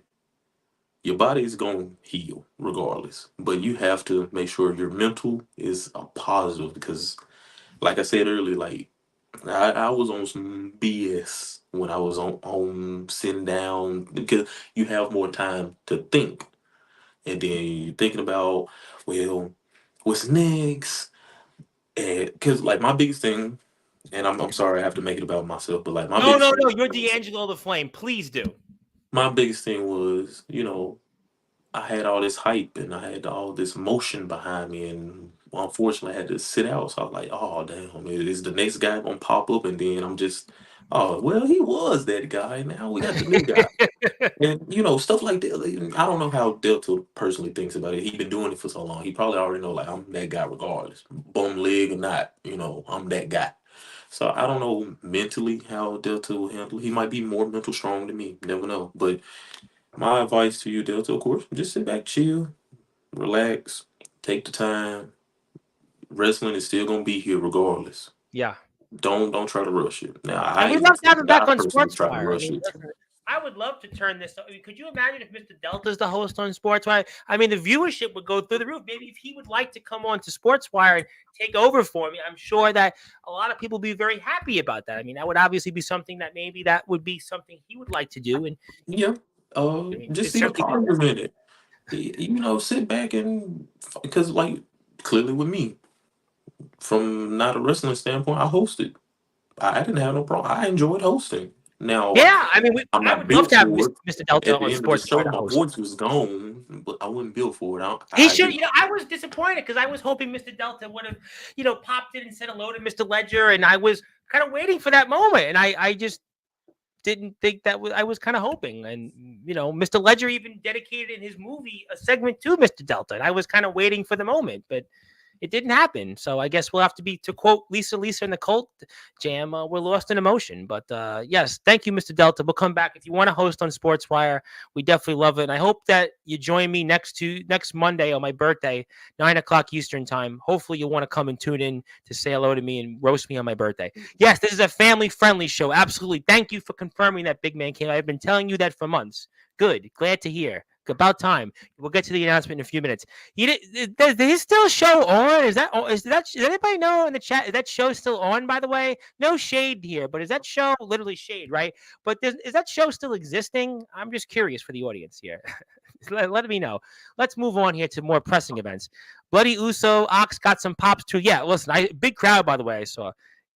Who? Was that the guy that was like the pervert? Let's move on here. We're a family show, please. Let's not go there. Yeah, that was great. Yeah, when Ledger's music hit, I would know to donate. I would have just dropped dead, but people would have wanted that. You can't do that. I instantly smiled. Well, we were talking about what people would imagine. It is a wild night on Sportswire, and we are certainly here. He would love to say, oh, well, I'm certainly make sure Mr. Ledger hears about that. Because I tell you what, you want to break the internet? I would like to see Jack Delta and Ledger Shade on Sportswire together. So hopefully, Mr. Ledger, and God bless you, Ledger, I'll make sure to say my prayers and certainly make sure that I go out and make sure I say thank you, Ledger, and God bless Ledger. And Ledger, just one day, I know you're such a busy man these days. I know, obviously, you returned yesterday to Tennessee Backyard Wrestling. But one day, if you could find it in your heart, Mr. Ledger, to come back to Sportswire alongside Mr. Delta, I am sure that a lot of people would be certainly eager to tune in. And certainly, obviously, Mr. Ledger, you're a very busy man. You are the Anarchy King. You obviously got the white belt now, and your shirt said views. And if you do want views, though, I would imagine this would be the most viewed show in the history of Sportswire Radio and maybe anywhere. So if you would like to do that, I mean, whatever I have to do, Mr. Ledger, you want to give me a call, want to give me a text message, you want to send me a snail mail, you want to send me maybe a FedEx, you want to send me one of those, remember when they wrote like the 1800s with the big pen, and maybe you want to do that too? We could go on here. I know people are really getting mad. They want to talk to you. Hi to Alliance Wrestling. Yes, and AJ Morgan. And yeah, I mean, I would love to have Gage Flair on Sportswire. He mentioned, I mean, I would love to see that. I would love to see Gage Flair. I mean, he was mentioned on the show on Friday. I mean, we always praise Gage. I mean, woo! Why not? I mean, woo. We got to convince Gage. Come on. Eventually, we got to get Gage. Should I put on a Ric Flair robe, maybe? Is that what it should? Maybe I should buy a Gage Flair robe. Probably. I could do that. I could do that. I we get Johnny J on with them, because I think you got to have Johnny J on with you. You got to have Johnny J. Johnny J is fun. I just something Johnny. Could you imagine Johnny J and Gage Flair on here? Oh my goodness! I mean, that would break the internet. I mean, it would break the internet. But speaking of people who are breaking the internet, Gabe Sayers, a man that is now also a podcaster. He's actually now he's really the one that should take over for me, because he's actually hosting it. He did his own show a couple of days ago. Gabe Sayers now. Good old Gabe. I most definitely got to come to Connecticut. I don't know when, but I most definitely do.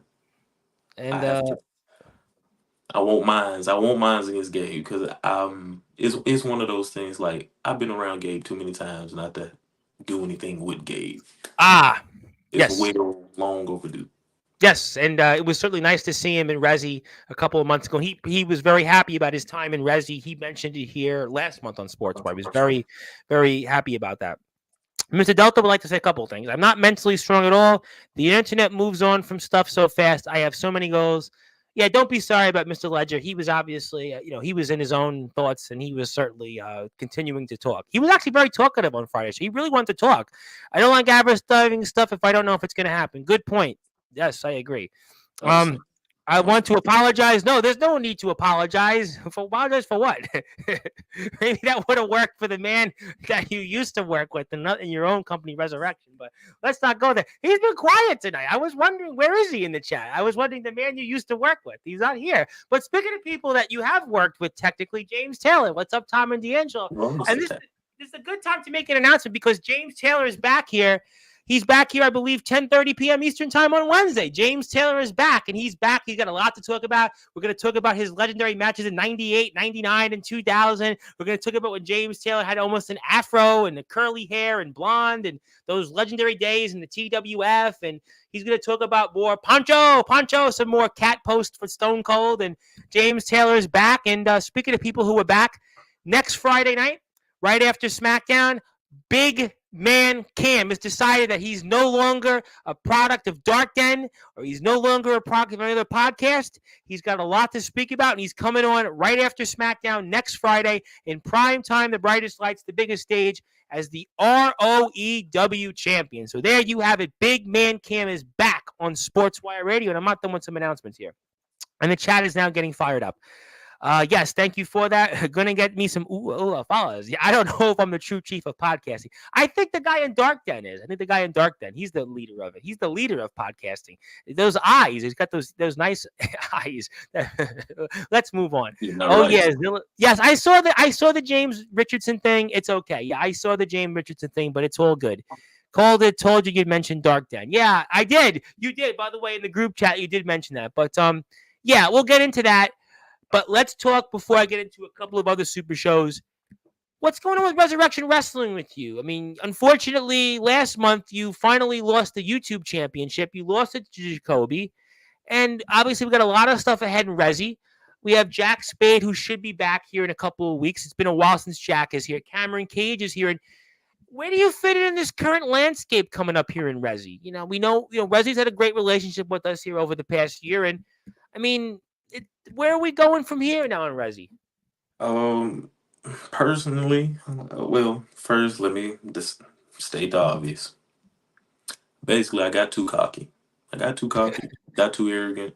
You did actually talk a lot about Jacoby here. You didn't. And Jacoby, he made a name for himself, and he won the internet title off of me. Like, I can't even get upset because at the end of the day, it fell back on me because I didn't take him seriously. And that's when I knew, I will say this, I give Jacoby props. Mm-hmm. He did wake me up. He made me realize, like, it was a humbling thing because, having that belt for so long and taking it to other places and I'm, winning and retaining. Then I got to the point, I got too comfortable. And that's one thing in wrestling, you should never get too comfortable. Even in life, don't get too comfortable. Got too comfortable, underestimated Jacoby, and he made a name for himself. So I was upset at first because, trying to be the longest champion of the company, and then I was Dangelo 2 belts. I was Dangelo. You had a lot of pressure. You had the All Wrestling Matters title. You won that. You were in all these places, the Riot in the Ring, AWL, Summer Bash. You were talked about everywhere, and you were the man that was carrying Resi to these different places. And yeah, true.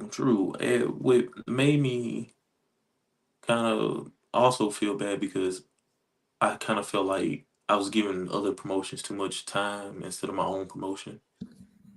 I was always focused on, I'm going to go here and wrestle, blah, blah, blah. And I wasn't paying attention in my own home. And look, he ran up in there, ran up. But couldn't you say that you did couldn't you say that you did help Resi by letting companies know who Resi is? And that helped Resi a lot as well, because we know that Resi's always worked with TBW. Joe has always worked with guys like in the hardcore circuit, Carnage Cup, and these different outlets. Jimmy Controversy's been here before. Gabe was here. So couldn't you say that you helped also Resurrection as well by going out in these different promotions and Resi's logo and name is mentioned? Yeah, it most definitely helped. But, main thing is my priority is Resi. I have to, that's like my top priority. I have to focus. And that's what happened. That was my downfall. I didn't focus. Because I didn't focus, it cost me the belt. I can't, like I said, congrats to the kid. Because normally, anytime I have a match with my title, I always tell the person, make a name for yourself. And that's exactly what Jacoby did. Well, you remember one of your, I think it was right before your last appearance, Jacoby came here, Mhm. and a lot of people didn't really think that He he was. had much of a chance, but maybe that motivated him. You were this darling. Everybody was talking about you, right? Jack Delta just dropped in and spoke about you. All these big names talked about you, but maybe he used that to motivate him to finally help him maybe secure his name a little bit. Yeah, most definitely. I sat there and let myself get too big of a head, and he dropped me on my head to make me realize, like, hey, uh, you're not that guy, pal. And he was also Basically. coming back from an injury. He was Hmm. dealing with a guy that's not in the promotion, that's probably more baggage and more baggage than anybody else, including the name that shall name nameless, according to you guys in Resi. I mean, he had that problem to go with. And, he also was out of action for a while too, famously. So he's had a lot more downs and ups, and maybe this was his moment in his career that was make or break for him. And if he didn't beat you, well, he probably would be no different than, let's say, a Xavier Thorne. I mean, that's the man that Now, was battling with him a few months ago, and he's not, obviously, because he defeated you, and he's not. But it might, maybe, I don't know what goes on through people's minds, but he definitely, I think, was motivated. He was motivated to absolutely go out there and give it everything he could and take a championship away from you. yeah, and that's all you need, like just pure motivation. And clearly, it fueled him, and outlasted me. I see. Like I'm upset because the internet title is my title. I made it what it was just to flip up and fumble it when it counted the most. So Yeah, I'm trying to it just bringing up bad memories basically. Um, but you can learn from that, and yeah, we're going to most talk about definitely. some Like I positive said, it, memories. it it it really did humble me. It put me in my But place. but you It can took look me out. at it. You had that title for so long, the Internet YouTube Championship. You had that title, and it was defended in places. And Mhm. I think you opened up a lot of doors for Resurrection. I believe that Yes, you might have said that, okay, I didn't focus enough on home. I don't know enough about that, but I believe that you also did a lot of good for Resi. I think that you did a lot of good in putting Resi in places that maybe they said, I'm going to take a chance at looking at Resi. I'm going to take a chance at looking at their product and look at some of the talent. I mean, because Resi's got a lot of talent. Many of them have come on this platform over the past year, and that was an opportunity. And I mean, you could look, I would look at it from that standpoint, at least. You opened up doors. You opened yeah, up a lot of doors. and like I said, that's my goal. I want to sit here and you know, mix. I won't, because especially in our area, everybody is so hateful and spiteful. Basically, promoters and bookers and all. They're like I said in past interviews, you go wrestle for this promotion, you can't go wrestle the next three. Right, Even right, right. Grizzly was at that like that at one point, but we made amends. I don't know where we stand with that promotion now, but we was even like that at one point. If we wrestled for this one promotion, we was automatically fired. Kicked out. Well, And Resi's brought. Listen, I think Resi has been a place that people have come in. I mean, we saw James, wrestle this match. Gabe was there. I mean, we've seen all the hardcore guys come in. I mean, Xavier Thorne wrestled there. I mean, so it shows you that, if there's a way to work and put people in a spot that could succeed, I right. think there's a willingness to work, and I that's what it's about at the end of the day. I will say like one thing about Resi, we most definitely improved on like opening our doors, showing people like, hey, if you want to do what you care for, what your passion is, and AK is wrestling, sure, we're here for it. We try not to shy away from wrestling working with anybody. Of course, we're not just gonna let any and everybody, but Well, you have yeah, to. but Yeah, right. you gonna have to show us you can hold your own. But we don't have no problem working with any promotion. That's my whole goal. I went out to all these promotions to like to let them know you have a home here in Tennessee. If you want to come out here and wrestle with us, we are And I not think gonna. you did that. I think you did. I think your job. Listen, I know it's disappointing to lose to Jacoby, but I think your No. job was successful because you defended that championship in TBW. You defended that championship in the AWL. You were mentioned in the Riot in the Ring. You were mentioned in Summer Bash with Resurrection. And that's a huge thing. And I think that at the end of the day, you would champion what, 9 months, about 8, 9 months with the internet title. And look, it was a great run. It was a great run. And ultimately, you did the best you could. And I think that you definitely helped Resi grow. And that's a successful championship. And, we'll see what Jacoby does with it.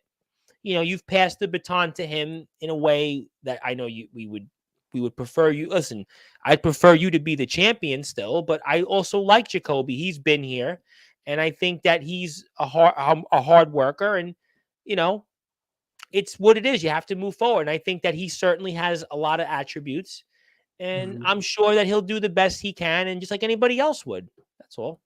My only thing to Jacoby now is, yeah, you won the belt, but it's harder to defend it. Oh, Anybody can see absolutely. it. Listen, you It's dealt harder with to that better defend than it. anybody else. I mean, Drake's in the chat. You and Gold Dragon's the longest reigning champion in Resurrection history, is the national champion. I mean, you and Gold Dragon did. I mean, I said it time and time again. We love Dustin, but I felt that what you and Gold Dragon did as champions. Now he's the world champion now, but you were the ones that moved the needle in Resi. You were the ones. I mean, Dustin was the champion, but he had struggles. He had things he dealt with, and it was kind of what it was. And I think you were the guys that helped move the needle. And I mean, and that's kind of where it is. It's unfortunate that, we're watching this, but that's kind of where we are in Resi. And hopefully this has you fuel where we go forward with you and such. Now that you're, ready to go and be ready to participate in ring competition. Yeah, I'll be honest, it I want to see the positive, but I will say, like, I am upset, As you should be. You should still be upset. You should but absolutely be upset. at the same time, I don't feel like I should go for my because technically I still have my rematch clause. I never had my rematch, but I just feel like, look, and realistically, even behind the scenes, the internet title was the workhorse belt of Resi. Yep. And Yep. with me Correct. doing all this traveling, I just felt like I wasn't going to do the belt any more justice because I was never on elevations anymore. You only saw me on the big shows, and I was like, I can't hold that belt if I can't do the job. My job is to be the workhorse champion. You expect to see me on every elevation defend that belt, and I couldn't hold up to that standard. So I was like, well, I knew it was time for me to. I just knew it was time. Eventually, it was gonna come, and I was gonna lose it because, like I said, I got too relaxed with it, and then But you I, were distracted. You listen. Everybody on this platform was calling their shot. Yesterday, Yoshi Matsuda. I want to face Dangelo LeFlame. Everybody. Aaron Blaze last week. I want a match with D'Angelo LeFlame. I got the evil Angel Judas in here, who's now the future and president of Backyard Wrestling. I want D'Angelo. Everybody wanted you, and that's a lot to contend with. And some luck runs out, time runs out, and you did what you could have the best anybody. I think you held the championships longer than anybody could have anticipated because of what you went through, the immense amount of pressure to be in every place and then still be in Resi. I mean, Sean Jovi couldn't have done that. He didn't do that in WC. He just lost his title. I mean, we've seen Aaron Blaze in his own promotion can't win a championship. A lot of guys can't do that. Ledger even said on Friday, I'm just a regular guy. I don't travel. I'm in one promotion. There are guys that it's not you're not able to do that. I just what you did, being a champion, your own promotion, holding it as long as you did, then going in, you nearly won the Riot in the Ring, and then you won the All Wrestling Matters World Underground Championship. I mean, what you did. I mean, I'm not a rankings guy, but when the year is out, whoever does rankings should rank you probably like number one this year. You should probably be the number one ranked wrestler. You and Gold Dragon flip a coin. I mean, What You know, what's their Instagram page? Something BYW Hub. Hub. Yes. Yeah, them guys. I always see the Well, you rankings. know, I'm just he like, has. Yeah.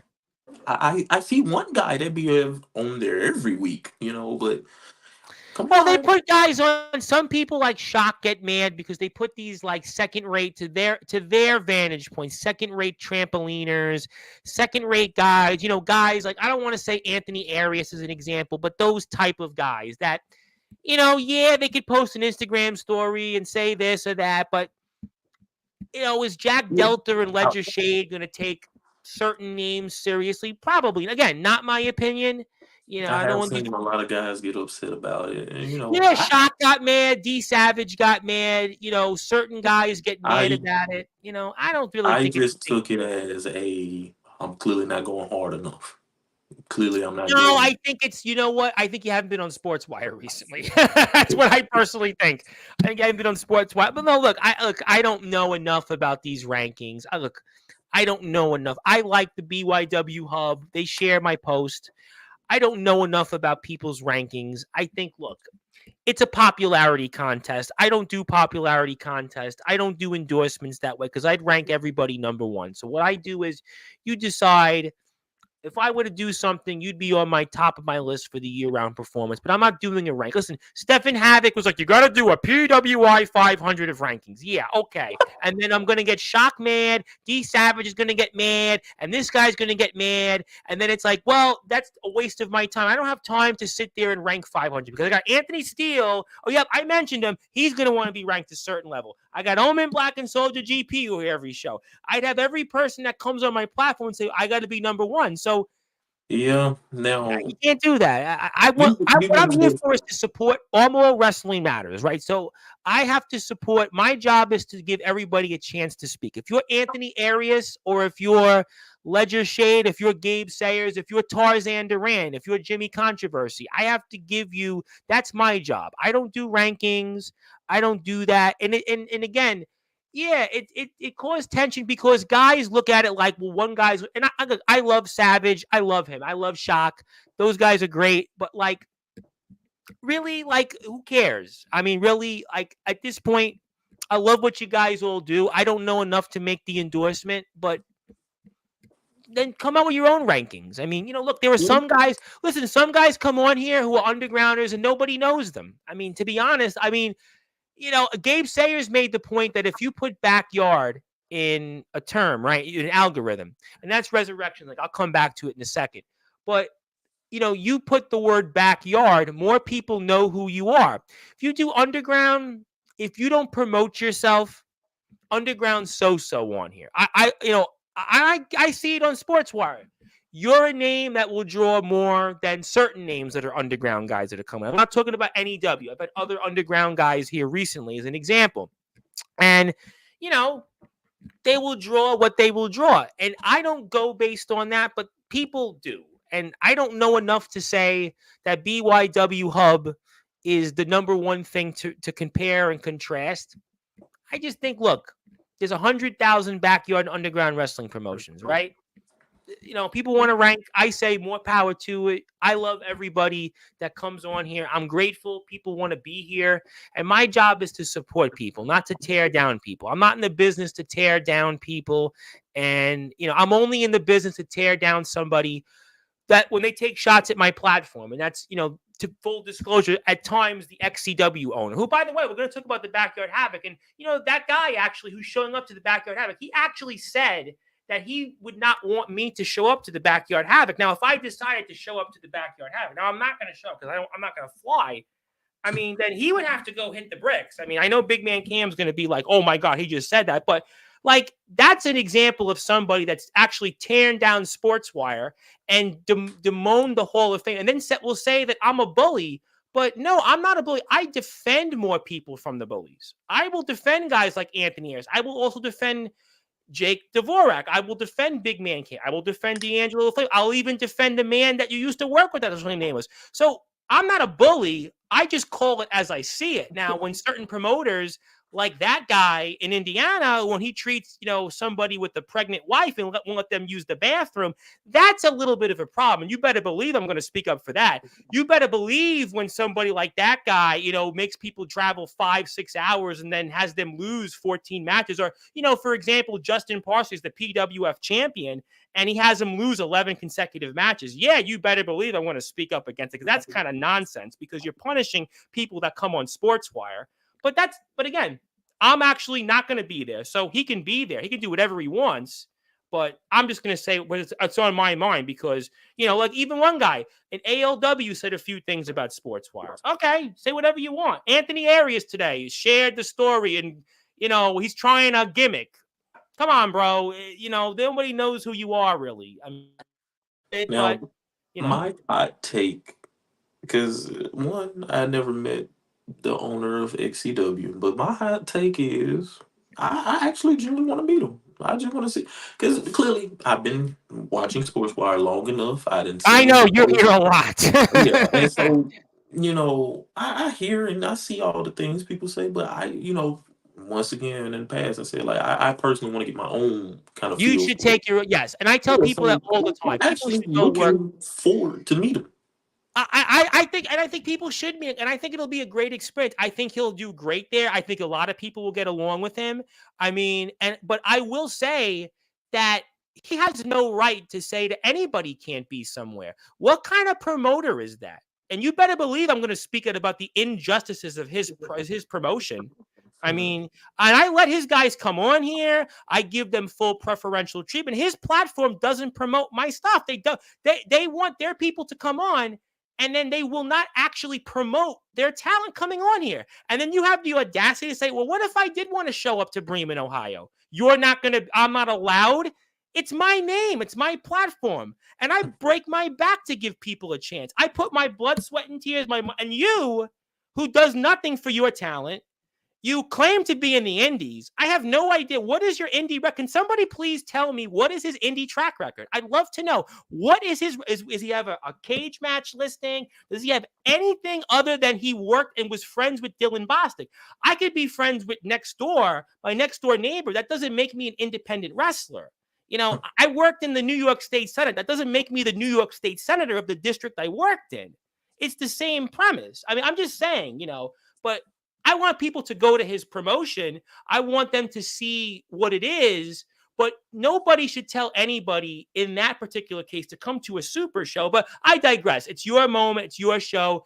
Let's talk about some positives. We love the BYW Hub. All the guys that want to get themselves ranked, go rank yourself and tell me if I should rank you, and we'll have fun with it. We'll have a nice time about it. But Somebody out there, we might not need to do a 500. I don't think we need to do a well, 500. Stephanie Havoc thinks we have 500 out there. He thinks, I'm like, I don't know. Do you really have the I time could to do 500? see truthfully maybe like 250, and that might be pushing it.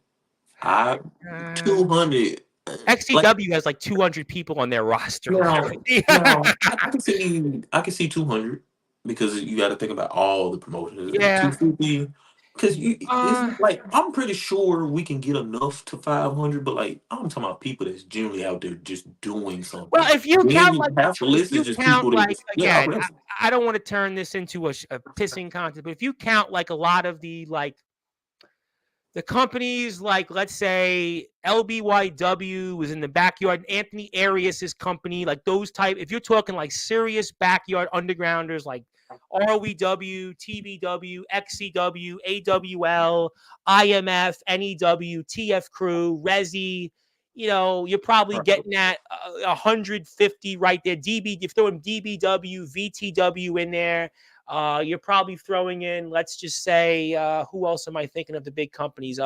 Did you already say BTW? That was my next one. BTW. You got DBW, you throw in AWL, ALW now. I'll throw DKW in, Dark Crons, Yeah, as part of RWW. like I said, I feel I like got to we throw get realistically to like a 250. WCE, I have to mention them. STBW, FBW. I got Aaron Blaze, YB. I mean, I don't know. I know. I think we get to 500. You got WTW. You got, let's say, you got UWF, you got UWA. I know you TWW would hate me saying that, but you probably get to 500. I just don't have time to sit there. I don't have Yeah. time to do it. I mean, Now, I'm not Stephen saying Havoc's that you and personally don't Stephen do Havoc's got a good idea. I like Stephen Havoc a lot. His idea is actually it's clever, but I wouldn't want to rate somebody. First of all, I don't know wrestling enough. I don't know the BYW Hub's knowledge, but I don't really know wrestling in that degree. So it's hard for it. me. Shock's company's home is another company. We'll get to that in 2 minutes, but I I don't know where. volunteer. I volunteer No, stop Copper because you're Dragon. gonna get the whole community now No, wants to I do it. volunteer Copper Dragon. He already rates our Oh, games. Might as well, well. Copper's different, but I don't. But I'll be honest. I talked to Copper. I don't even know if he has the time to do it. I don't know Of if he course has the not. time to sit there and rank five because he's All got the those see. emotions. See, Copper has the same problem. We're here with Dangelo LeFlame, the real raw energy of wrestling. He's the old Wrestling Matters World Underground champion. He has the same problem that I have. You can't. He does right. He does the ratings for a match. Now you ask him to rank people. Too much time on it. It's too difficult because you're going to get somebody mad. Well, you gave me a 5.7, but now you ranked me 36th. You ranked me 6.5, but you gave me 48 in the rankings. He'd have to say. I think he'd have a worse problem than me because guys are going to still want to come on here. So I'm not doing. I don't know wrestling. He would know it. Yes, he would know it, but I don't know the wrestling knowledge enough. I don't. What I will speak of. The only thing I do is I will speak when somebody takes a shot at the platform. And then, to be honest, listen, personally, I have nothing against Fletch. I really think I think he's done a lot for wrestling. I think that he's gone out there and given people a platform, and that's commendable. But what I didn't like was he talked about my Hall of Fame, and he also doesn't promote my product, and he demands guys to come on here, and I'm gonna speak out into my mind because you didn't build my platform. Yes, I love XCW. Guys, come on here, but I don't get paid for this. I mean, look, I'm thankful I can do this, but I don't want to knock other people. I'm here to support people, and I think if I do, before we get to the two more super shows, when I do a rankings, I believe I'd be tearing people down. I'm here to bring people together because, like I said, this is the only. Aaron Blaze says it best. You would know this. You'd appreciate this. I know people here in the chat. This is the only platform that you heard Dean Allmark, who wrestled in TNA. You also heard the Tribal Cheese. You heard Tarzan Duran, who wrestled Jacob Fatu. But you also had, yes, Maxwell Reeves, Caden Gallows, Anthony Arias. You heard them. You also had Ledger Shade, Jack Delta, Aaron Blaze. You had Big Man Cam, Gabe Sayers. This is the only platform where you can have guys blend in who are hardcore guys. Mikey Anarchy, Jake Dvorak, Eddie Exile. So this is the only place. So for me, if I do a rankings, I got too many people. I'm gonna tear. I don't want to tear somebody down because I don't know enough. I feel that's my opinion. I'm here to bring people together. This is like Aaron Blaze is the only place where we all blend together. Because you talked about tonight, you went and wrestled for Pro South, and some guys looked at you a certain way, but when you come to Sportswire, you get the same respect and treatment that a pro guy would get. And that's, for me, the integrity of this platform. And I don't want to get into the business of ranking because I believe that would turn into where basically I'm going to lose my integrity because I give everybody the same treatment. Listen, I have Maxwell Reeves Tuesday, a trampoliner, right? And, he's one of these BYW Hub high-ranked guys that some guys like Savage and Shock and maybe Gabe or other people would think probably not much of. Anthony Arias has been here. A lot of people in the community don't think very much of him. Yeah, that's just that they think. I like him a lot. I have a good relationship with him.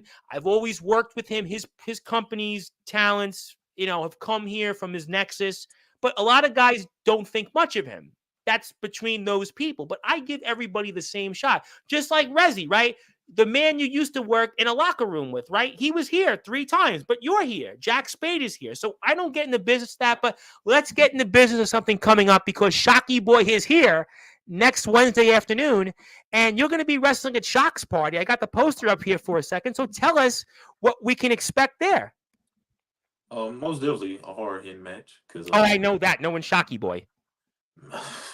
I'm mentally preparing myself for it now because I clearly being in the ride in the ring, I was able to scope out, and the boy, they don't play that. And, like I mentally and physically have to prepare myself, and now I am looking forward to it. Of course, new place. I'm gonna be in New York. Yeah, no, Tom, I might come visit you. Yeah, I was but gonna say, where are you visiting me? You travel everywhere else. I mean, I might actually, if you're free, I okay. might actually. Hey, Tom, come take a pic, Tom. If you're in New I York feel City, like you tell me the day. I'll I drop got you. you. I drop all my stuff in a minute. I drop all my stuff. Tell me when, and we'll do it. That'll break the internet. That would literally break the Most internet. definitely, most definitely. Now, I was supposed to do it with Mac, by the way, but Mac's flight had got delayed for like 5 hours. Me and Mac were going to meet the day before he was to wrestle in the All Wrestling Matters Hardcore tournament, but unfortunately, his plane had a plane delay, and that never happened. Boy, maybe that would have changed fate and different things. and Who knows? see, I'm hoping I don't get the same problem because I hope you don't. look. I love New York, but I'm not trying to stay in New York. Well, I understand. It's So, expensive. I'm most definitely am looking forward. Honestly, I'm thankful for the opportunity, even to get the invite. Truthfully, so thank you everybody. Like, cause and see, that's the prime thing I just be talking about. Like, I'm happy I do the things I do. I'm happy, that's why I give it my all. Because people can sit there and they can sit there and build this car and they be like, I want him to be my main event. I want him to be that guy I need to. They didn't have to offer me. It's New York. I'm pretty sure you could have got anybody else. But you looked at this boy right here from Mississippi and said, I want him. So, Oh, I he wanted you. Everybody knows you. Come on. This is not Pro South Wrestling. yeah, right Everybody knows there. you here. You know And that. I get that, but still, you and I know I've been doing this for a minute now. You have. It still shocks me to this day. Like you generally didn't have to pick me of all people, and you said no. I want D'Angelo. D'Angelo, thank you. Please come out. Come do the show. So even if it's some place I've been to multiple times, TBW, AWL, I've been there multiple times. Every time they invite me, I sit there and tell, thank you for the opportunity. Thank you for inviting me. Thank you for letting me come work with y'all.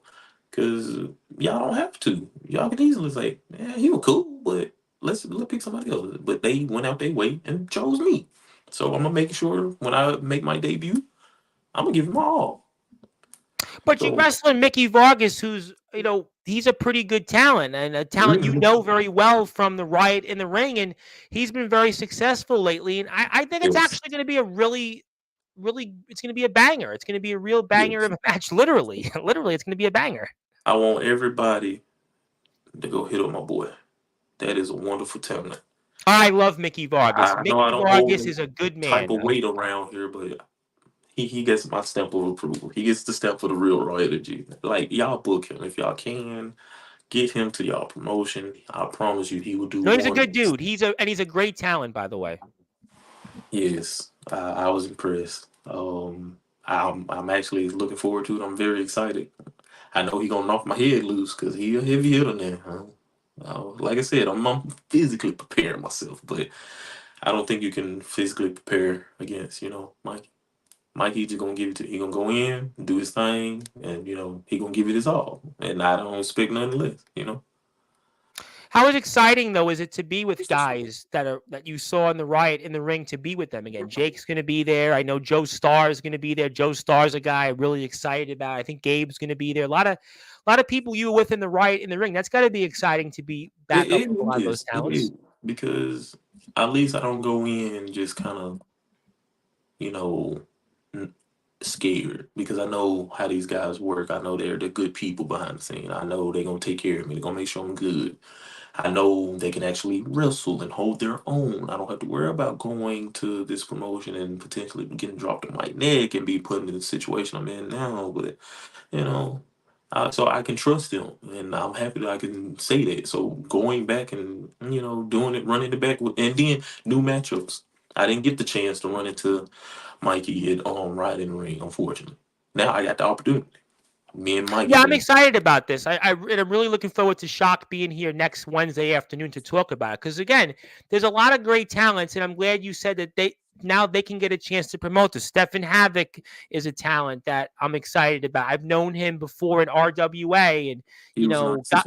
Yep, Stefan Havoc's a great talent. I know Gabe, has been very high on him. I know Jake Dvorak is, going to be there, and we know Jake's a favorite of ours on Sportswire, and obviously Shockey Boy himself, and a nice blend of different talents, and I'm really excited about that, and I definitely am looking forward to Shockey's party, and I guess hopefully, yeah. But you do realize though that New York City and Buffalo are like very far from each other. Just to let you know, it's a big difference. It's like one part of the state. I mean, we're like almost have nothing in common. So if you do find a way to come to Manhattan or New York City, I would encourage it. But I don't know what the commute will be for you in getting up to Buffalo. I'll just put it. I'm used to it. Like behind the scenes with Massachusetts.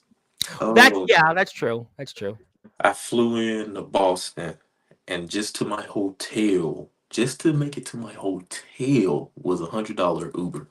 So Oh my God! Well, I wouldn't make yes, you pay $100 Uber. I'll um, say this: I'm going to take care of you. You come to New York if you get to be in the city. I will make sure you get some pizza on me. We'll get you the New York pizza. I know Big Man Cam. Does he like pizza again now? I mean, when you come here, I will treat you. You'll definitely be treated right. I will promise you that you will not get a hot dog and a handshake from me. I don't need to do that. You'll get a pick from me. You'll definitely get some food from me. You won't have to pay a single thing because that's what I'm doing, and I will make sure that you get treated properly on that. But I know it's expensive to go out and travel to these places, it but I'm most very definitely excited. is.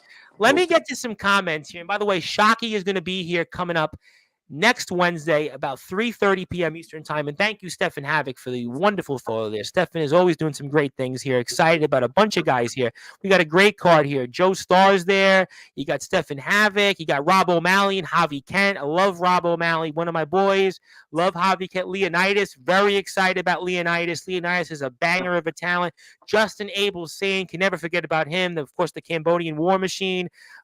Jake Dvorak and King Shock. That's a main event anywhere in itself. Just please go out there and follow Shockey Boy. That's his Instagram page. A fellow New Yorker from one New Yorker to another. Let's support those that support us. It's all wrestling matters, and I'm very excited about Shock's party. It's going to take place here coming up, and it's on the 12th of October. It's going to be less than 2 weeks from now. Please go out there and support it, and Shock will be here next Wednesday after. I had a great conversation with him about it, and I'm looking forward to that. So let's take this off the screen. I have one more thing, which is the one that I'm very excited about as well. So let me get to some comments here. First of all, a lot of people want to talk to you, so let's pull that up here. Gabe Sayers put you on the spot there. well, technically, Gabe is just, but yeah, I do need to come up. I need to come up north and let it be known, like I'm here for some belts too. yes. At first I had the mindset I wasn't really just big on belts. I was more big on the matches. Hmm. Now I will admit my goals have changed a little. I'm not just strictly here for belts, but I do want to have like a belt collector moment, and I think that's gonna change. I think I'm be a little more motivated to go for some gold. Hmm. So we never know, Gabe. I might come up there to Connecticut and take a TF look. Crew, I mean, I watched Unhinged, and it's like one of the. Oh my God. I know that there was a lot of work put into that product, but like just the video, the visuals, the commentary. I feel like I was watching an old ECW episode. Just awesome work. Gabe is always a visionary. Gabe really should take over Sportswire for me. That's the person. He's got the perfect voice. He's got all the connections. He's less controversial than me. He would be great. I think Gabe is the one I should pass the baton to because Gabe has got a following. And Gabe like to run to a certain promotion, GTS. Might have to chase you down in GTS. Never Well, you know. know Never what? And know. you can go to Tom's River. All you have to do is show up to Tom's River, but you got to be, you got to, I don't want to break the fourth wall, but you show up to Tom's River and, just show up there because they let almost anybody in there, I hear, apparently. Even guys like from DBW wrestled there. So, I mean, who knows? I mean, what do I know? But I know nothing. But Gabe should take over on Sportswire. And I do want to say hello to DD. DD is obviously enjoying the conversation. Big fan of yours. And we thank DD for tuning in. And thank you for being you and everything you do. Judas, a man we're going to get to next because I have the poster to end the show off with. Judas is enjoying himself. He is kind of the future and present of backyard wrestling, and kind of the weird kind of stat with Judas. He challenged Jack Delta sort of, and Jack Delta then got injured with a partially torn meniscus, and then he was feuding with Darkron, and Darkron now lost to fingertips. So hopefully you should not challenge Judas right now because Judas, you don't it all goes in threes. So please don't So challenge Judas right now. I just got back. No. Yeah, let's please not Judas. Don't challenge Judas. Yes, we love Judas. He's the longest running Blizzard champion. The woman was your old tag team partner. Yes, yes. From Miss WWE. Venus, and Yes, now the current GM. She got a yes, good promotion now. yes, your She's old tag actually team getting, partner. she gets insurance, the company plane, the company car. Like she get all the good stuff. I'm Yeah, still. that's why we haven't seen Jimmy Controversy in Resi recently, right? Because she's getting all the benefits. Just kidding, just kidding. It's a joke. But yes, that was your old tag team partner. The BYW Hub will watch. I love the BYW Hub. I just am not getting in the business of rankings. I do not do rankings. I told you why, and you can talk to me about it next Friday night. LeFlame, you are better than a backyard list. You are energy of the underground. Yes, exactly why I don't want to do a list of rankings. Exactly why. Because everybody brings something to the table. And he is the real, raw energy. Duh. So there you go. Thank you. This is exactly why Gabe gets it. Let people rank.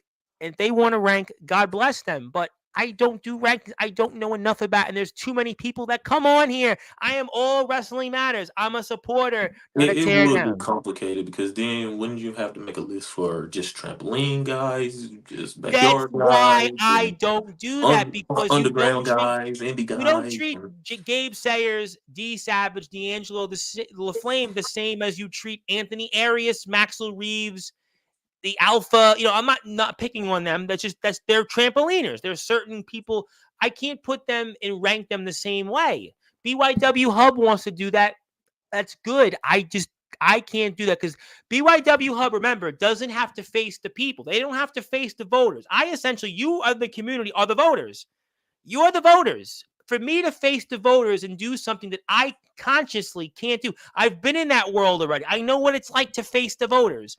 I'm not going to face you, the community, and do something that I don't think I have the conscience or the ability to do with a straight and honest face. The reason that we are where we are is because of honesty and integrity. And I will not do something that I don't philosophically feel comfortable with doing. That's my answer, and nobody else will have that answer because that's my answer only. Yes, agreed. I completely agree. Thank you. And you confirm my point. Yo, LeFlame, if you're so good, how about a no holds barred title for hair? You can't cut your hair. You cannot lose that hair.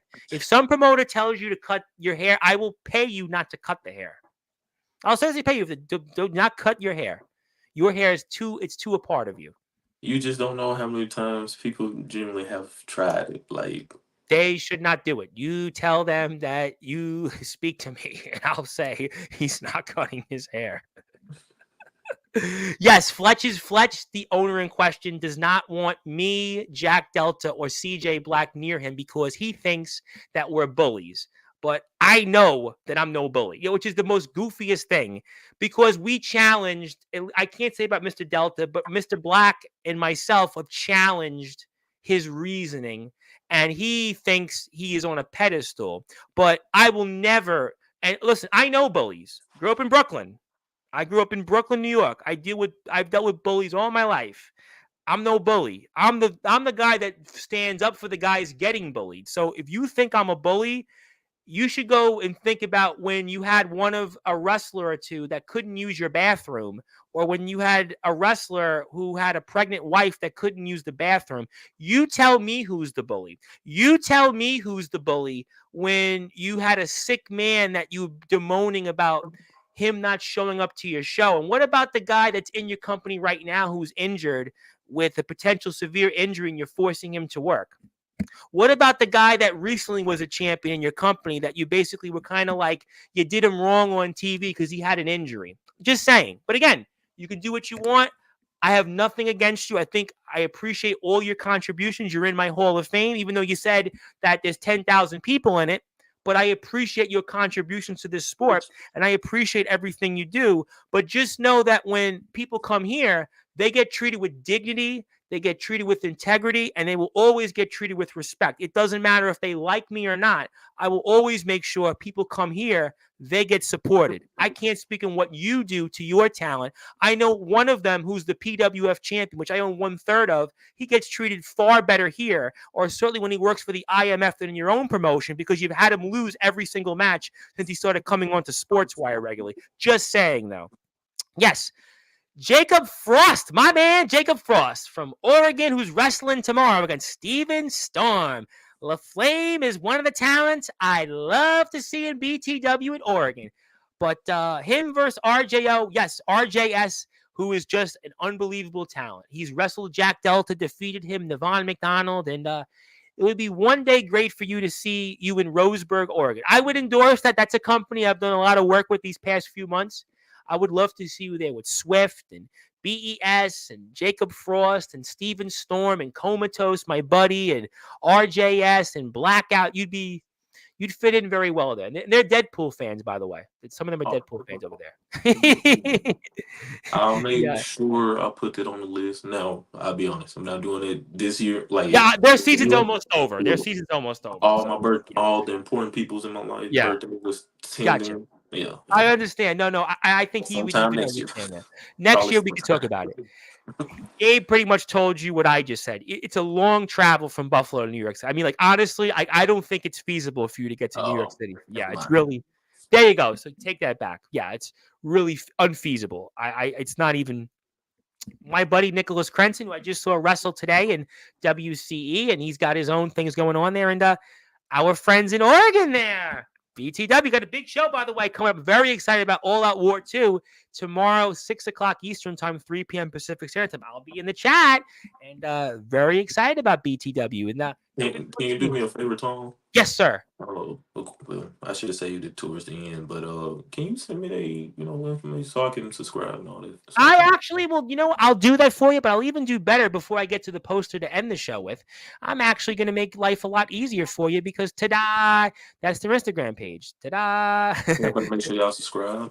Yes. They've actually been sharing my YouTube page on their Instagram stories to get me to 1,000 subscribers. And I'm almost there. I'm 69 away. I'm 69 subscribers away. I'm almost there. I'm getting there. It's at a snail's pace. I mean, people really want to see me get this so they can roast me. I should let the XCW owner come on to Sportswire when I get to 1,000 subscribers and let him roast me. I think that would be great. I don't think he would do that because he considers me a bully, but I would welcome him anytime. We welcome everybody on Sportswire. I bring everybody on. Get his get back. I would do it, but you know what? I don't think he'll do it. But let's, thank you, BTW. But yes, let me get to some more comments. We love Zilla. Zilla is everywhere, but it's now time. I'm excited about this because this is the event that I have a huge role in. It's the Backyard Havoc, and it's taking place November 9th to November 10th. Now, I understand, Mr. LeFlame, for those that are listening and watching here on Sportswire Radio in prime time, the brightest lights, the biggest stage, the only platform that you were actually the All Wrestling Matters champion of, you are going to be wrestling. I understand that I have an announcement, and I have 2 announcements. But the first one, I have an announcement about your match, and I have the poster reveal for it. Now, you can certainly say I shouldn't reveal it. Maybe you don't want me to, but would you like me to reveal it? Reveal it. Reveal it. You sure? Yes, because I'm genuinely curious. I want to see what's going on. Well, you know what, ladies and gentlemen, you want to talk about breaking the internet. You want to talk about a dream match we're about to see. So for those that are listening and watching here on Sportswire Radio, the only platform where all wrestling matters, the Backyard Havoc, Bremen, Ohio, November 9th to November 10th. It's, oh my goodness, it's the real raw energy, Dangelo LeFlame, against the matchmaker, JX. This is a once-in-a-lifetime dream match. You would have thought you would have saw this in Summer Bash or anywhere else, but here it is. Now, Tom, this is going to be a banger. Now, Tom, I noticed in the past couple of interviews, everybody been throwing this statement out, but this is the match that's going to feed families. Now, come on now. Because, yes, now that you said it supposed to happen this Summer Bash, but unfortunately, Mr. Jax, he had a little poo-boo. And I will admit, like, I was beat up to all hell myself, so I was upset, but I'm kind of happy because now here we're both 100%. So, Mr. JX, it was gonna happen regardless, Mr. Matchmaker. So I'm quite happy This now. is gonna be a classic because you and Yes, him, in a lot of ways, are so similar. because I most definitely like his in ring work, charismatic like me as well. So yeah, you know, he's more. I'm more energetic. He's more like cool. You know, he come in, do a little oohs and like I don't. Yes, like now that you say it, like we really do. We really are like very similar. We would just do it in our own special way. We both come out with like we can break it down to the most basic and generic things. He come out the glasses, I come out with glasses. Boom, boom. We do. He do his little pose. I Well, do there's my one pose. difference though. You don't have a era of an entrance coming out at Summer Bash. He doesn't Yeah, have yeah. Hopefully, I don't get Diddy by a nail this time. that. But Yeah, definitely not. But I mean, how do you prepare for him?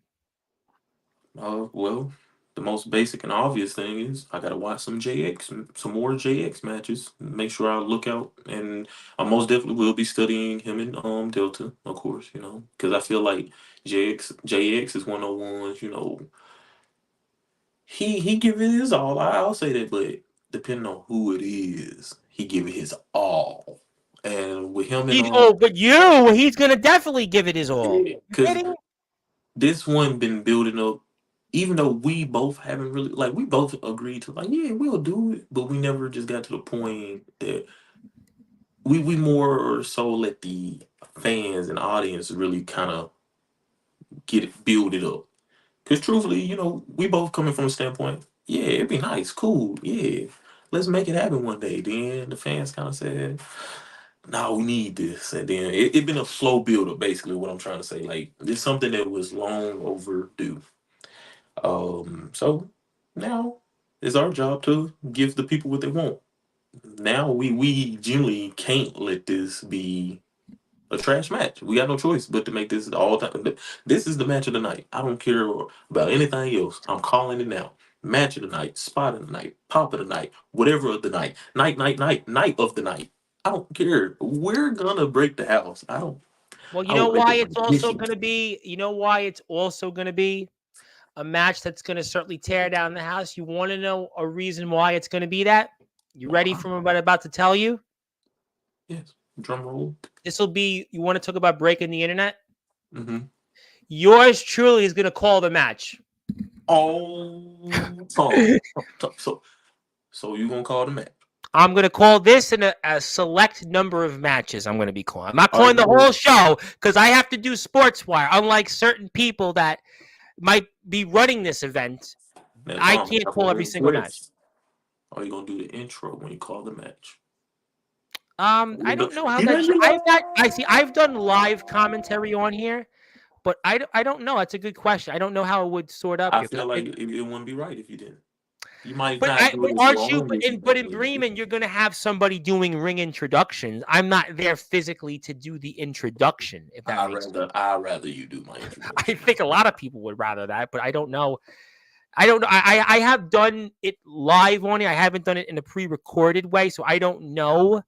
I mean, but I'm going to be on the call for this match. I'm on the Okay. call. I'm on the call for Um, this match. can you I'm promise calling. me one thing? I want to come out there I'm and going to favor scream. you probably. Actually, I can't. I like JX a lot. He actually messages me on Facebook from time to time, so I can't say that he doesn't message me because he does message me on Facebook. Um, Most definitely. I'm gonna need you to get hyped, Tom. Now that Um, now that I know that, yeah, yeah. I'm I all. can't let you down then. You know what? When are people listen? It doesn't matter who you are on this platform that comes on here. When am I not hyped? I'll even Jack Delta even said it. I tuned in Sportswire. You'll have some guy I don't even know, and you're still hyping him up. That's kind of a good feeling. It doesn't matter who comes on here. You're always gonna get a hype. That's just the way it goes. You Man, know I, that. I will What I would you will keep it expect? a What book. do you think I'm going to be like? It's D'Angelo LeFlame versus JX. And these two guys are going to put on a match that, it's been kind of 6 months in the making. And, one guy has been maybe the guy in the Midwest and the other guy has been the real raw energy. I'm not going to do that. Come on. Now I will give you this, Tom. You do a lot because there have been some interviews you didn't had to carry the ship. Oh I, my! Listen, I had yeah. a lot of interviews like that.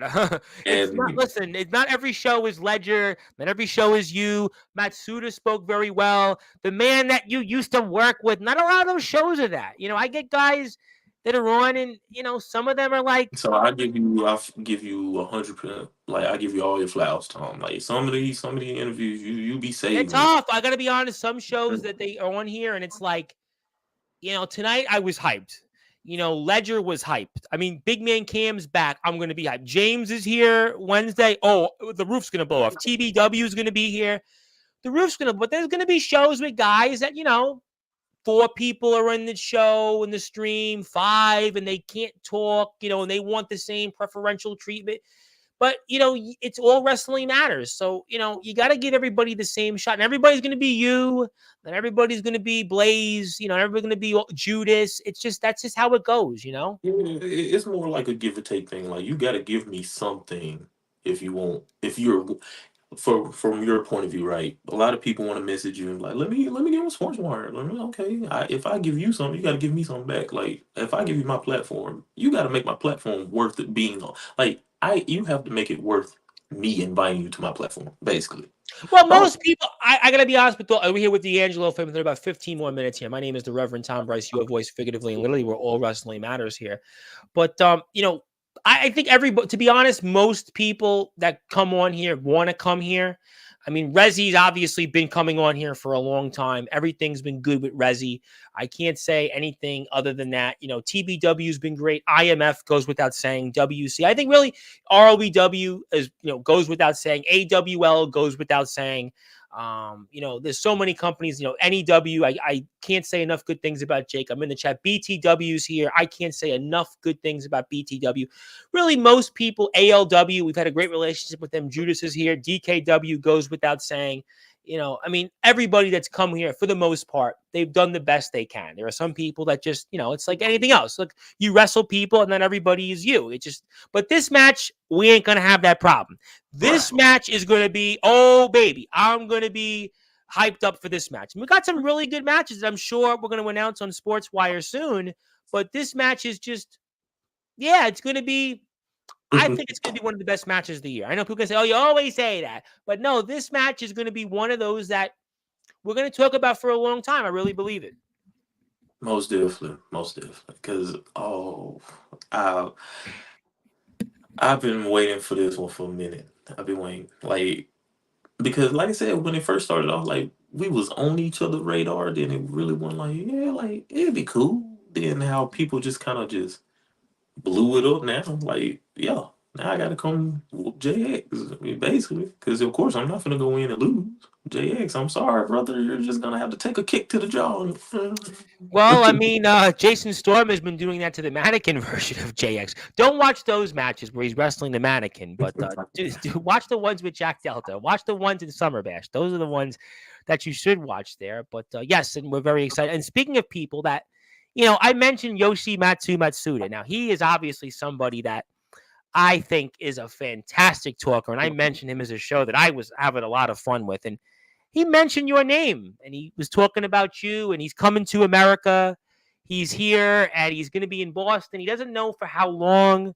He's obviously got a couple names and your name came up. It was you, it was Big Man Cam, and it was Aaron Blaze. Those were the 3 names he had his targets on. And what do you think about that? A guy from another country coming to America and is going to be here. He doesn't know what it's going to be for and how long exactly, but he wants to wrestle a match. If it can work out, and your name came up. Well, Mr. Yoshi, I am honored. I am very honored. I will say this. Go on YouTube, Mr. Yoshi, and search up like "Welcome to America" by Orlando Brown, and there you go. Welcome to America. But Yeah. Yoshi, I don't know where and how we gonna set it up, but I'm I think down. he's relying on me to help him with that. So I just Even spoke to if you I just have to now. come to your home turf, because I have stated in the past, I have no problem going out of the country.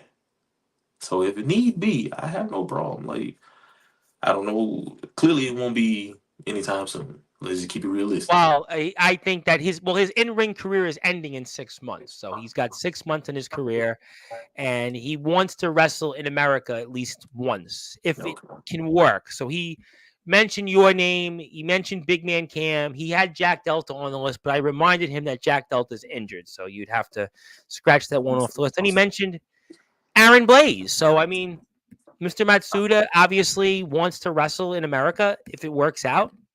I don't know. Well, to honor your wishes and because you brought me up, I will try to make something happen in 6 months. And so, when you give your final farewell, at least you can say, "Hey, I wrestled that guy before. I called it quits."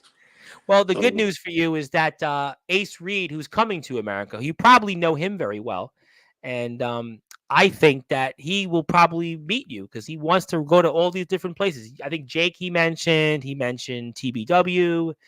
I think he mentioned Resi. He mentioned ROEW. So maybe you'll see Ace Reed. You might see him. um, I, Ace.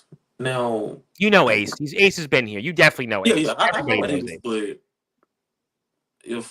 but depending on whenever Ace do come through, he's always welcome to Rizzy. Come on, brother. Come on. Oh, listen. I mean, he's gonna be here for a while. He's got like $1,500 US or 1,600, and he's coming to America. He's wrestling. He wants to wrestle. So he's definitely a name, and that's the Wrestling Zero YouTube channel. Hit the sub button for Mr. Matsuda. You can find out what he's doing. He's also a very accomplished rapper. He's a drill artist. He's got a song with like 100,000 views, or 57,000 to be exact. But he's got an album coming out. So if you're looking for music, if you're an artist out there, you're a wrestler, you want to get some music from him, he does that as well. Very successful music. And I will take care of that, Mr. Matsuda. I'll connect you to Big Man Cam. I see those two talking already. And I do believe that. Yeah, JX, I hope JX is doing well. I really do hope he's doing well. Same, same.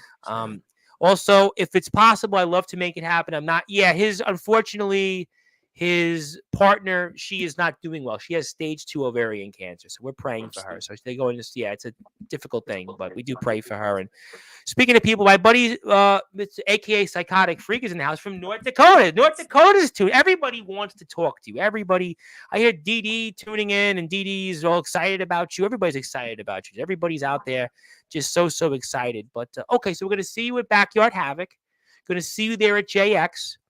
And what else do we have coming from you? Resurrection. We're going to see you back. I know Resi had a show canceled, unfortunately, right? We canceled. We're going to reschedule that, if I'm not mistaken, on for Yeah. October. Was supposed to be pushed back. Now, yeah, we don't have a date yet, but um, yeah, like I said, it hurt my heart that the show got canceled Me because too. I had a lot. I might well. I ain't gonna go into detail, but I spent a decent amount of money for to make my entrance stand out. But now that money went down the drain. Now I can't get upset because the situation that's above my power. We nobody would have called what It had happened. happens. Everybody goes So through it. I don't want to feel like I'm putting a blame on them or feel some type of way. But um, whenever we do get a new date, uh, ooh, I hope it's a date. Oh my god! See now that it threw off my whole schedule. So like if hopefully if we do get a new date in October, hopefully it's something I can make it. Then if not, I have to just cancel whatever I got going on to make the Rizzy show. But hopefully it don't come down to that. But whenever we do get a new date, clearly, I will gladly let everybody know. Everybody on the roster will let everybody know. I'm pretty sure Tom will let everybody know the new date. Jack's going Uh, to be on here. I know Cameron's a regular. I speak to some of the guys in Resi, so we'll y'all make sure going to y'all tune definitely in. Dust. I spoke to Dustin last week, so we have people that'll put us in the right direction for sure. I will say this. Whenever we do retribution, that will, to me, in my personal opinion, will be my make it break it match. I know a lot of people said I don't put on good matches, but that retribution will be my my final say. So if it's like if I good as am I good as everybody say I am, basically. Um, that's when I'm gonna pull out all my stoppers, give it my all. you know, that retribution is gonna mean a lot personally to me because I don't want to go into much detail, but well, basically, let me go ahead and I guess Well, talk don't say. the, Well, maybe we the shouldn't pure do it. humor. Don't do it. Don't do it. Don't do Okay, it. no, no. But I do want to put up something else that I want to, as we close the show, give some motivation. And you've come back from this, and I'm going to put this up because maybe this will give our audience a positive. Let's go on the positives here right now because you wanted me to show this picture, and why am I looking at this? Um, well, the reason why you have that picture, Tom, is because I wanted to show everybody what I was dealing with. So basically, my neck and my back and my hip is was just out of line, and it was causing me a lot of pain. And Hmm. truthfully, it been causing me pain for months. I was just too stubborn to quit. I was hurting like truthfully back in April to May. That's when I started feeling it. Then but you're a wrestler. You're gonna feel some aches and pains, and you just push through it. And I kept pushing through it, kept pushing through it. Went to all these shows and did all these matches. Then it got to the point that it got to the point I couldn't even get out of bed without being like in excruciating pain, like doing the old man, and like I was hurting. Like I wasn't moving as fast as I was in the ring. And yeah, I'm pretty sure if somebody like go back and watch the matches, you can clearly tell like D'Angelo ain't doing what D'Angelo normally does because But I you was just worked through that with Summer Bash and the Riot in the ring. yes. Those were Some really of them intense. slide in the ring, then just all like AWL. I'm pretty sure, yeah, I did an AWL show after Yeah, that. you Did did a one more Spartan there. show. Like I did so much, and like I would just push myself and push myself to the point I was forced to just take a break. Like finally went to the doctor. The doctor looked at me, did X-rays, then they referred me to a chiropractor. Went to the chiropractor. Chiropractor was saying I have a stage 3 neck. Like so your neck supposed to have a curve in it. I think the curve supposed to go I this way. can't But zoom in as the yeah, best I yeah, can. man. It don't worry about it. But I'm pretty sure I got another picture of I my. have another one I'm gonna put. Actually, maybe if I could zoom in through here. Let's see. Mm, Do you uh, have the picture of like my neck and it has I the red yes, line? I have actually. Okay, cool. I can pull that up. That'll help I out. actually I just got that up. So, let's come back. I have that right here. Let me go like this, and I'll show you that. Um, there we go. Okay, I think this is the photo you're referring to. So let me pull this right back up. Would this be the photo we're referring to? Um, I can explain from that point of view, Yeah. but What is the basically, yeah? What are we looking at here? You sent this is the other so photo. in this picture, you can tell like well look at the shoulders first. Clearly my shoulders is out of line. Then you see my spine is kind of curved when it don't Yeah, supposed to be I see curved. on the right hand side. Correct. And you can even tell from just like my jaw is tilted. Yeah, I'm pointing at um it. I see it a little bit from there. Yep. yeah, so basically my neck is not where it's supposed to. I have a stage 3. I don't know the medical terms. That's not my field. But basically, the chiropractor said I have a stage 3 something in my neck. Basically, almost the back worst it could be. So I'm y'all look at me personally. So you see Oh my how goodness, Doctor D'Angelo here. like my neck is here. The chiropractor told me my neck should be all the way back here. I supposed to be like this, and you see how awkward it is. I'm supposed to be here. Like my neck naturally supposed to be here, but from all the wear and tear and damage I've done to my neck, I'm basically starting to hunchback. So I'm in the process of clearly getting my neck back right, and then clearly my Hmm. spine. Um, the chiropractor said I only have to stop for a month. Truthfully, my treatment don't stop until 6 months, and hopefully, and then hopefully I should be good. But he gave me the green light to wrestle, so I'm clearly still doing damage to my neck while I'm in the process of healing. So I don't think it'll be 6 months, and hopefully it don't get to the point that I have to take another break or forced to take a break, I guess you could say. Um, Making me squint and be fidgety because that's like you got kids, you got a family, and you got to and work, and is this and is I hate that it's the most sensitive part of your body. Like your neck is clearly the most important thing, and I do hate. Absolutely. Oh, I do hate that that's what it is. And, just professional wrestlers. That's their biggest thing. We have seen so many professional wrestlers lose They their, use well, the term the bump card. This is and I don't yeah. want to get to that point because then that's me basically half doing a match. Because then I'm like, well, prime example, like, look at my spine. The red line is supposed to be where it's supposed to be. You see my Right. spine all the way,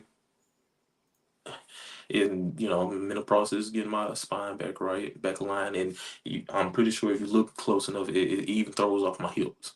Yeah, And you know what? I can kind of see it a little bit. I see and the I started yeah. walking with like a little waddle. At first I You're didn't too notice young it. for that. You're too Yeah, young for right, right, right. Because that what the chiropractor was saying. Because he asked me for my age. I told him I'm only 23, and he was like, "Oh man," and but this is not yeah, I mean, he didn't just make me feel bad. He did say like, this is what happened with people that does sports athletic stuff. It happens. yeah, So oh yeah, listen, I mean, it's not just wrestling. People think it's just but football look at the football guys. I mean, they're worse than wrestling guys, the shape they're in. um now it still hurts time to time, but it's not as bad.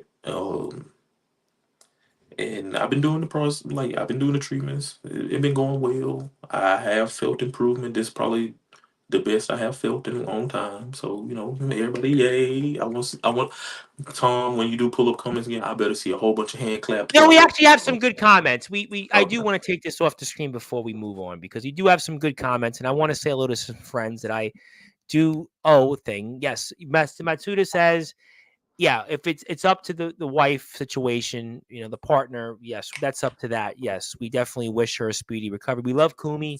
Kumi's been so gracious to us on Sportswire, Wrestling Zero. And speaking of Wrestling Zero, we have Jay Ryan here. Jay Ryan is here tomorrow at 10 o'clock Eastern time. So we'll have more Australian wrestling coverage. Yes, they love us even in Australia. Thank you for that. ADT, who I definitely owe an appearance to Sportswire, probably toward the end of October, he'll be back, God willing. It was nice to catch up with the homie yesterday. Nasty ass full, but D'Angelo took it like a champ. Always a solid vibe to share a lot, which I say all the time. Steve, didn't I tell you? You and Sean Jovi. The only like one of a handful of you, Sean Jovi, and Alan Michaels. Like you're the three people that like you couldn't pay somebody to say bad things about you guys. Now the rest of us, James Taylor will be here Wednesday and go, "Did you ask me what'd you think about my match?" We'll move on from It that. speaking about that bump, I did take a bad bump yesterday at the Spartan Wrestling. Oh, please So don't ruin our vibe tonight. no, no, no. I just got to keep it realistic. Oh God. And when I took that bump, I landed on the bottom set of stairs, and I unfortunately landed on my neck again. But it's just sore. Don't nobody Okay. freak out. All right. Yeah, All it's right. All sore, right. but I'm okay. Okay. Good. All right. Let's keep our fingers crossed. Let's pray. We don't want to keep. We had Jack Delta. Darkron loses two of his fingertips. I mean, oh my goodness. I mean, we really like. We're we're going down like a car on the road about to have a crash. Chaotic lost. I think he's okay. I mean, I'm sorry what happened to him with Jay Wild. I mean, I think he's gonna live. Thank you, Zilla. Though, yes, we think he'll live. I mean, I feel bad for about what happened with him and Jay Wild, but yes, good to see ADT. And never have I ran into a gorilla. That's a funny one there. I think ADT's got to come back on Sportswire. It was nice to see some friends here and Hillbilly Tilly was. I forgot to show Hillbilly Tilly here. He was just here. Yes. Howdy, fellas. Yes, it's good to see you back in AWL soon. Yes, I can't believe I missed Tilly. Tilly just shared our show on X. I don't know why I missed him. Havoc is still a search of guest commentators, but I thought I wasn't. I thought I was commentating the match. What are we talking about, guest commentators? I was on the call for the match. We just talked about that. Some people, you know what? He's been so used to being on Dark then. That's why. But referees, well, a referee, I'm sure could be somebody. I know a referee or two, but I can't say his name on this platform. That I move on, say nothing. Good one here from Matsua. He had a hairline fracture, his C7 vertebrae. I know how it feels. I discovered a curve. Painful. Yes, he was talking about on last night's show. He dealt with a broken neck. He had a neck injury, a real bad neck injury. And it's, you know, please, for our It, wrestlers, please be safe out there. For our wrestlers, please be safe out there. I can't stress this enough. Please be yeah, safe. it is. Please be It safe. just is in my passed before Okay, even good. Good, wrestling. good. All right, well, let's move on to some final thoughts here. So, what else would you want to say to our audience? I'm going to put Rezzy's YouTube channel links. People go hit that up. What else do you have for us tonight? It has been, you've run the gauntlet. I mean, we've really had a lot of people comment to you. It's good to have you back. You should not be here every 4 months. You should really be here every month. But is there anything else that we're missing here tonight that I should know about as we're here talking about you finally? We talked about unfortunately me losing Bill. We talked about the injury. We done talked about the TV taping. Yep. Talked about my return, my future goals. How about let's get Resi to 650 Right. subscribers? They're at 649 right now. Can just somebody hit the sub button for Actually, let's go AWL? ahead and get Rizzy to a thousand, Well, please. I don't think I got 350 viewers right now. I mean, I can get them. I can't get them to that If number enough people tonight. share, we can get there. So Well, share. you're here. So if you're here right now, if you're actually here, all you have to do is hit the subscribe button. It's very simple, and it's Resurrection Wrestling. So let's get into 650 first. Let's start here. And speaking of people that love seeing you, and boy, Joshua Allen, what a certainly interesting quagmire he's in. I'm sure at 170 we'll see what happens with Ledger, but the real raw energy. But that's going to be my last question, by the way. I must take my leave, gentlemen. But yes, Kumi, bless you all. Yes, thank you, Mr. Matsuda. I will see you tomorrow with Jay Ryan. I think that's my last thing I want to say is, I don't know if it'll happen, but I really hope that somebody can find a way to have you and Ledger wrestle a match one day. That's all. That's going to be my final thoughts for you tonight. I would really hope that you and Ledger could have a match. That's all. He I wrestled feel Rage. He like loved Rage. Maybe he loved wrestling you. yeah, because I feel like it needs to happen. Um, just because the star power is there, most definitely. And now I don't know if it will take place in TBW or take place in Rizzy. Or Maybe anywhere, really. Who right. knows? I don't Truthfully, know. because I can see, because that's legit the pinnacle of positive energy to darkness, negative energy. Ledger is the prince of darkness. He is the Yeah, yeah, shade. Like the he's the shade. epitome of darkness. Except when he's on Sportswire, because he was laughing, Right. he was cracking jokes at me, he was making fun, and except when he's on Sportswire. Otherwise, yes, he's all about darkness, except when he's Yeah, on Sportswire. I feel like right. I just feel like that's a match that has to happen regardless. I Yes. don't I don't see us going to doing too many shows or doing too many matches, especially how much we collab with TBW. I don't see that going so many times without it happening, or at least trying to Yeah. tease it at And your least. star power really went up in his absence. So now the star power would make it believable. You've Right. wrestled Chaotic there. You've wrestled Allen. So Jay but again, Wild.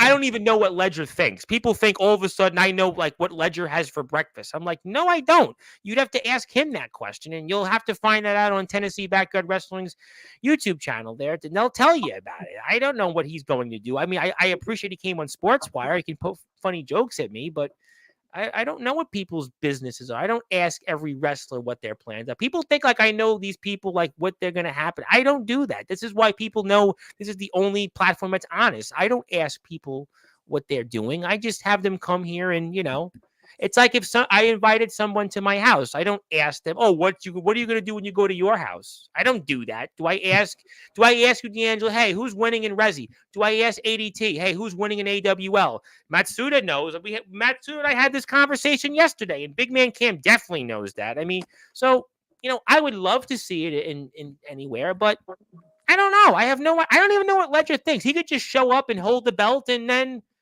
be gone again. He didn't say anything. All he did was hold the belt.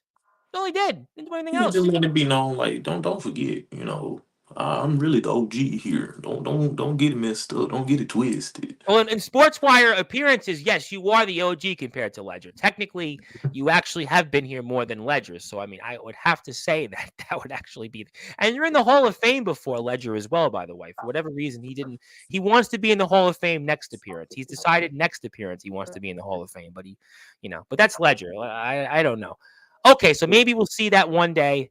But I think it's time now to give you the floor. It's time to give you the closing thoughts. Let's obviously let you go heal. Let's get you ready for Backyard Havoc. Let's get you ready for Shocky's party. Let's get you ready for whatever you want to do in Resurrection and give you the floor. And boy, this has been, I think, your best appearance. I think every appearance you get better on Sportswire. That's what I think. But I think you're getting That's all better good. health wise.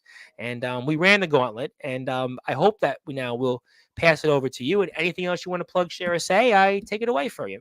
Well, clearly y'all see it at the bottom right there. Go buy some merch. I did go release some new logos, new designs.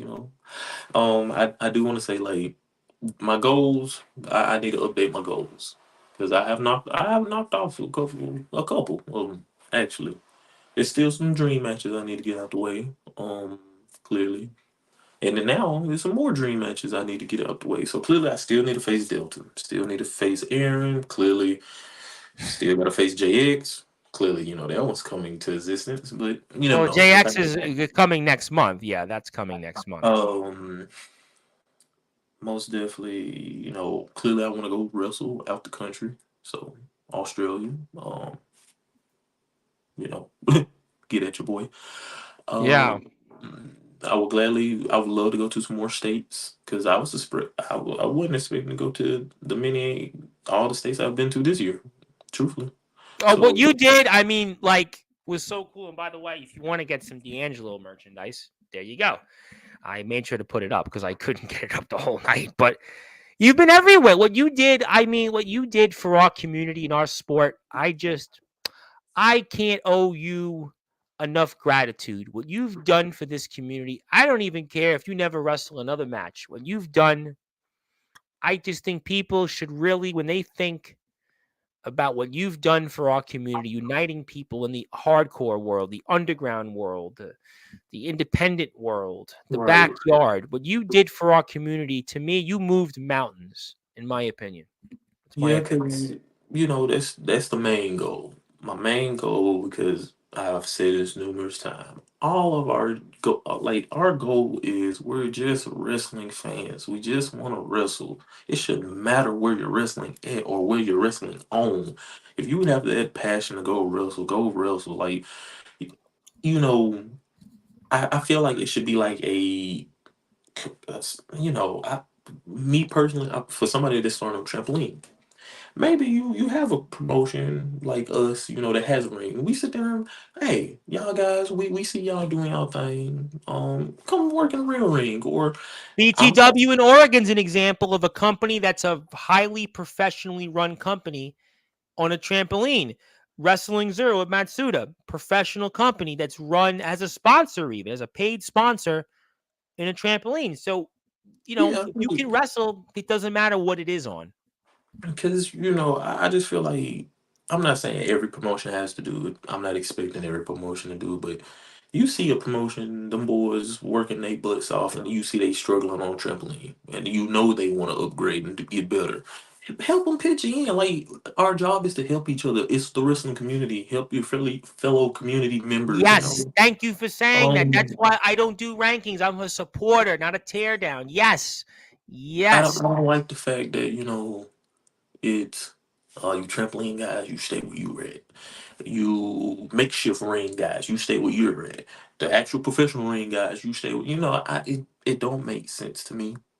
You know, you can't pick on somebody from like everybody not gonna have the funds to drop 8K on a new ring Oh or a yeah, new like absolutely. People think that. Listen, even I'm sympathetic to guys like Anthony Arias in a sense that they can't afford a ring, or guys truthfully. like the Alpha can't afford a ring, and they're going to change their company. I can't. Aaron Blaze doesn't Right. have a ring in his home company. You I am shouldn't very sympathetic to discredit that.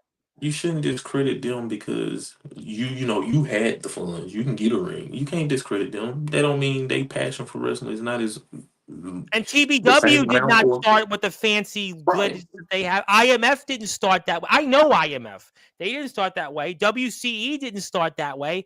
Every company, AWL didn't start that way. ROW did. One I know right. everybody starts somewhere. Resi didn't One start that way. thing You know that.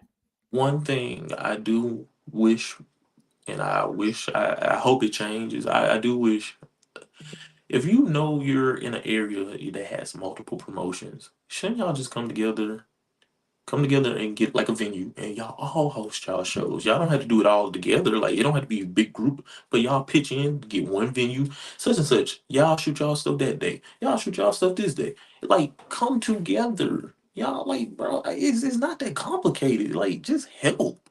Work Yeah, together. I How, agree. how I agree. like with my like the biggest thing in this area, a lot of these promoters here, they want you to stay on their show only, and they don't want you to go to all these places. How you expect me to get a name for myself? I'm only here. That's I why hear the same I, story I, all the time. I I sit heard there it and in said it the in my last UK. interview. I heard it here in different places, and to me, that's nonsense.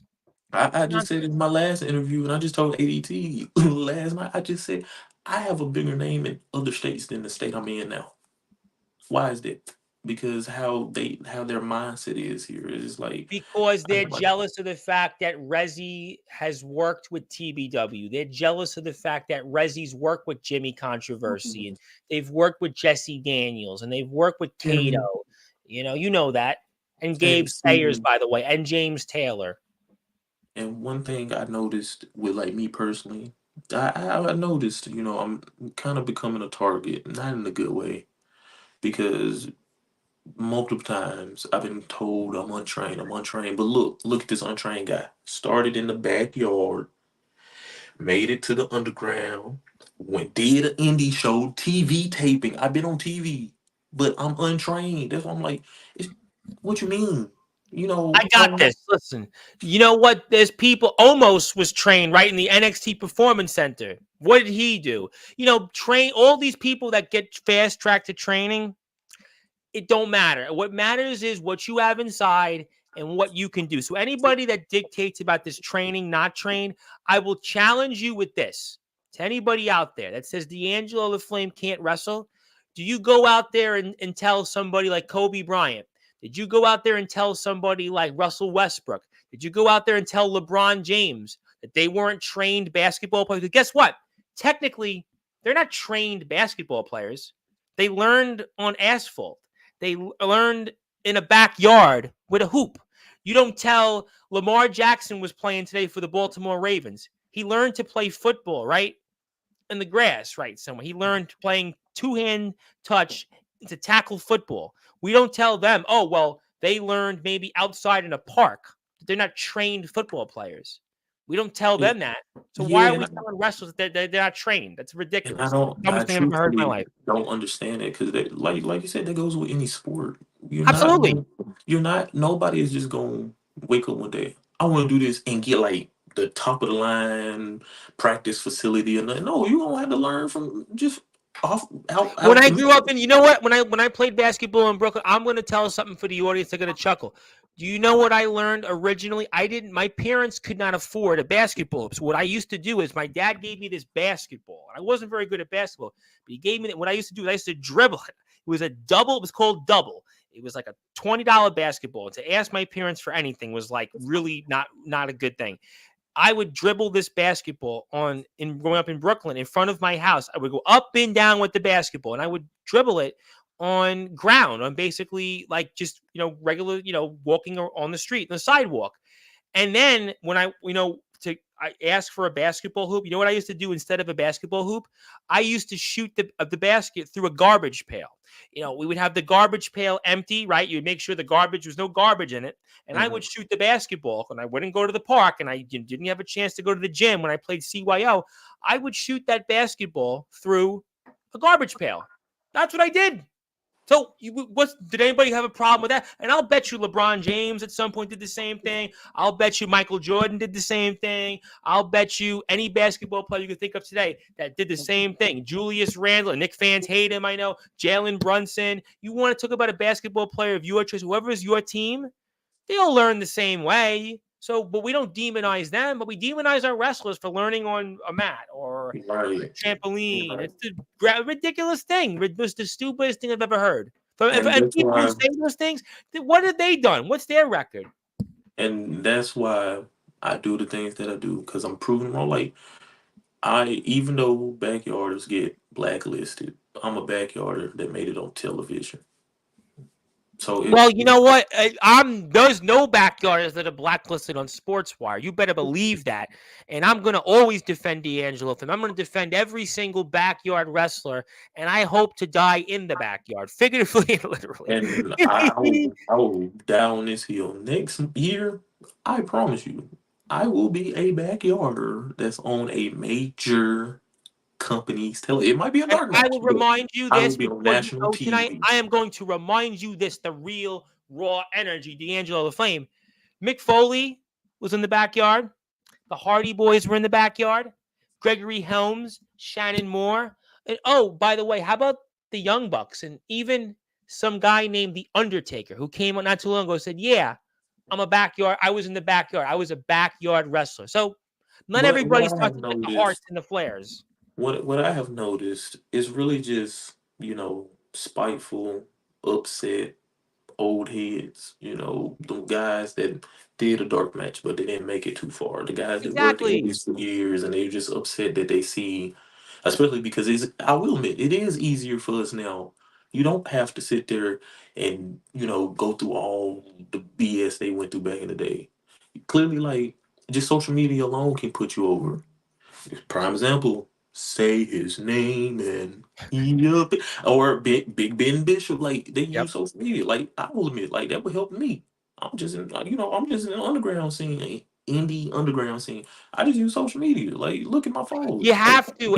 And it's really, and I know people are fired up about this still. People are tuned in for this, but I think that's, if you don't use what's in front of you, you're going to get left behind. And I right. think that, listen, backyarders are never going to be blacklisted with me. And yes, thank you, James. I am almost at 1,000 subscribers. I'm almost there. I'll get there, and D'Angelo will roast me on Sportswire when we get to it. I'm almost there.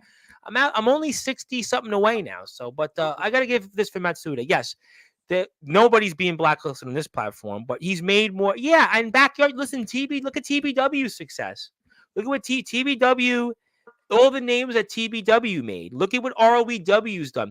Look at what XCW's. Look what IMF has done. Look at what TF Crew's done. Look at what NEW's done. UWF, even UWA Resi's done. I think there's so many companies that this backyard, not backyard, it's all bogus. To me, it's all wrestling matters. Yes, AEW's had some guys that have gone in the yard. I definitely appreciate that. And we support them. We support all wrestling matters. You better be back here before 4 months from now. I am looking forward to calling your match at Havoc. And I'm looking forward to you at Shocky's party. I know I'm going to talk about you at Shocky Boy. And looking forward to seeing you back in Resi. Shout out to our friends in Resi. Love Resi. And I'm looking forward to seeing you in a whole list of other places. And it was good to see you in the ring. And definitely you better be here sooner rather than later. And we love you here on this platform. And you are definitely one of the greatest people to have ever come on this platform. And I will tolerate, to quote Copper Dragon, I will tolerate no slander of D'Angelo LeFlame. So if you are out there, to quote Drake Gold Dragon, you will have to fight me verbally and physically. And I will tolerate no slander of any platform members in our community. I will not tolerate any slander. You tell me, and I will certainly obliterate them. We don't want that. I must say there are a lot more underground wrestling scene promotions with a lot more pull and the respect in the professional scene. Yeah, it's all wrestling, 100%. That's what I've been saying the last year. It's all wrestling matters. I support you if you're on a trampoline. I support you if you're in a mat, a ring, a WWE ring. I support you. You have my support. You're going to be welcomed here. Thank you, as always. As I stated, you better be here sooner. Yes, I know you can do that. I can probably do it too, but I don't have much of a voice right now. And we have Jay Ryan tomorrow. But thank you. Keep up the good work. You definitely delivered. I think it was your best appearance yet. And I'm waiting to see what the world does next with you, because you have the best is yet to come. And thank you for all that you do for us in this sport. And I can't wait to see what's ahead, and can't wait to call your match finally in Bremen, Ohio next month. All right. That was the legendary Sportswire Radio Hall of Famer, former Resurrection Tag Team, Internet Champion, the current All Wrestling Matters World Underground Champion, the real raw energy D'Angelo the Flame. My name is your voice, figuratively and literally, with All Wrestling Matters, the Reverend Tom Bryce. If you're here on Sportswire Radio, I'm here at 10 o'clock Eastern Time with Jay Ryan of Wrestling Zero. Also, if you're here, please support our friends at Resurrection Wrestling, the Backyard Havoc. Support also TBW is here. Everybody that's in our chat. James Taylor's here Wednesday. Mr. Brightside's Tuesday. TBW is back Thursday. Big Man Cam is next Friday. And I agree completely. Thank you, D'Angelo. We love you. Thank you, Dee out there for tuning in. Definitely appreciate you and appreciate everybody else out there. Thank you so much for everybody and your support on the road to 1,000 subscribers. Hit that sub button for me if you haven't yet. Do it anyway and tell your friends, have their friends. And good morning, good afternoon, good evening, wherever you are. On the number one global radio, isn't it a sports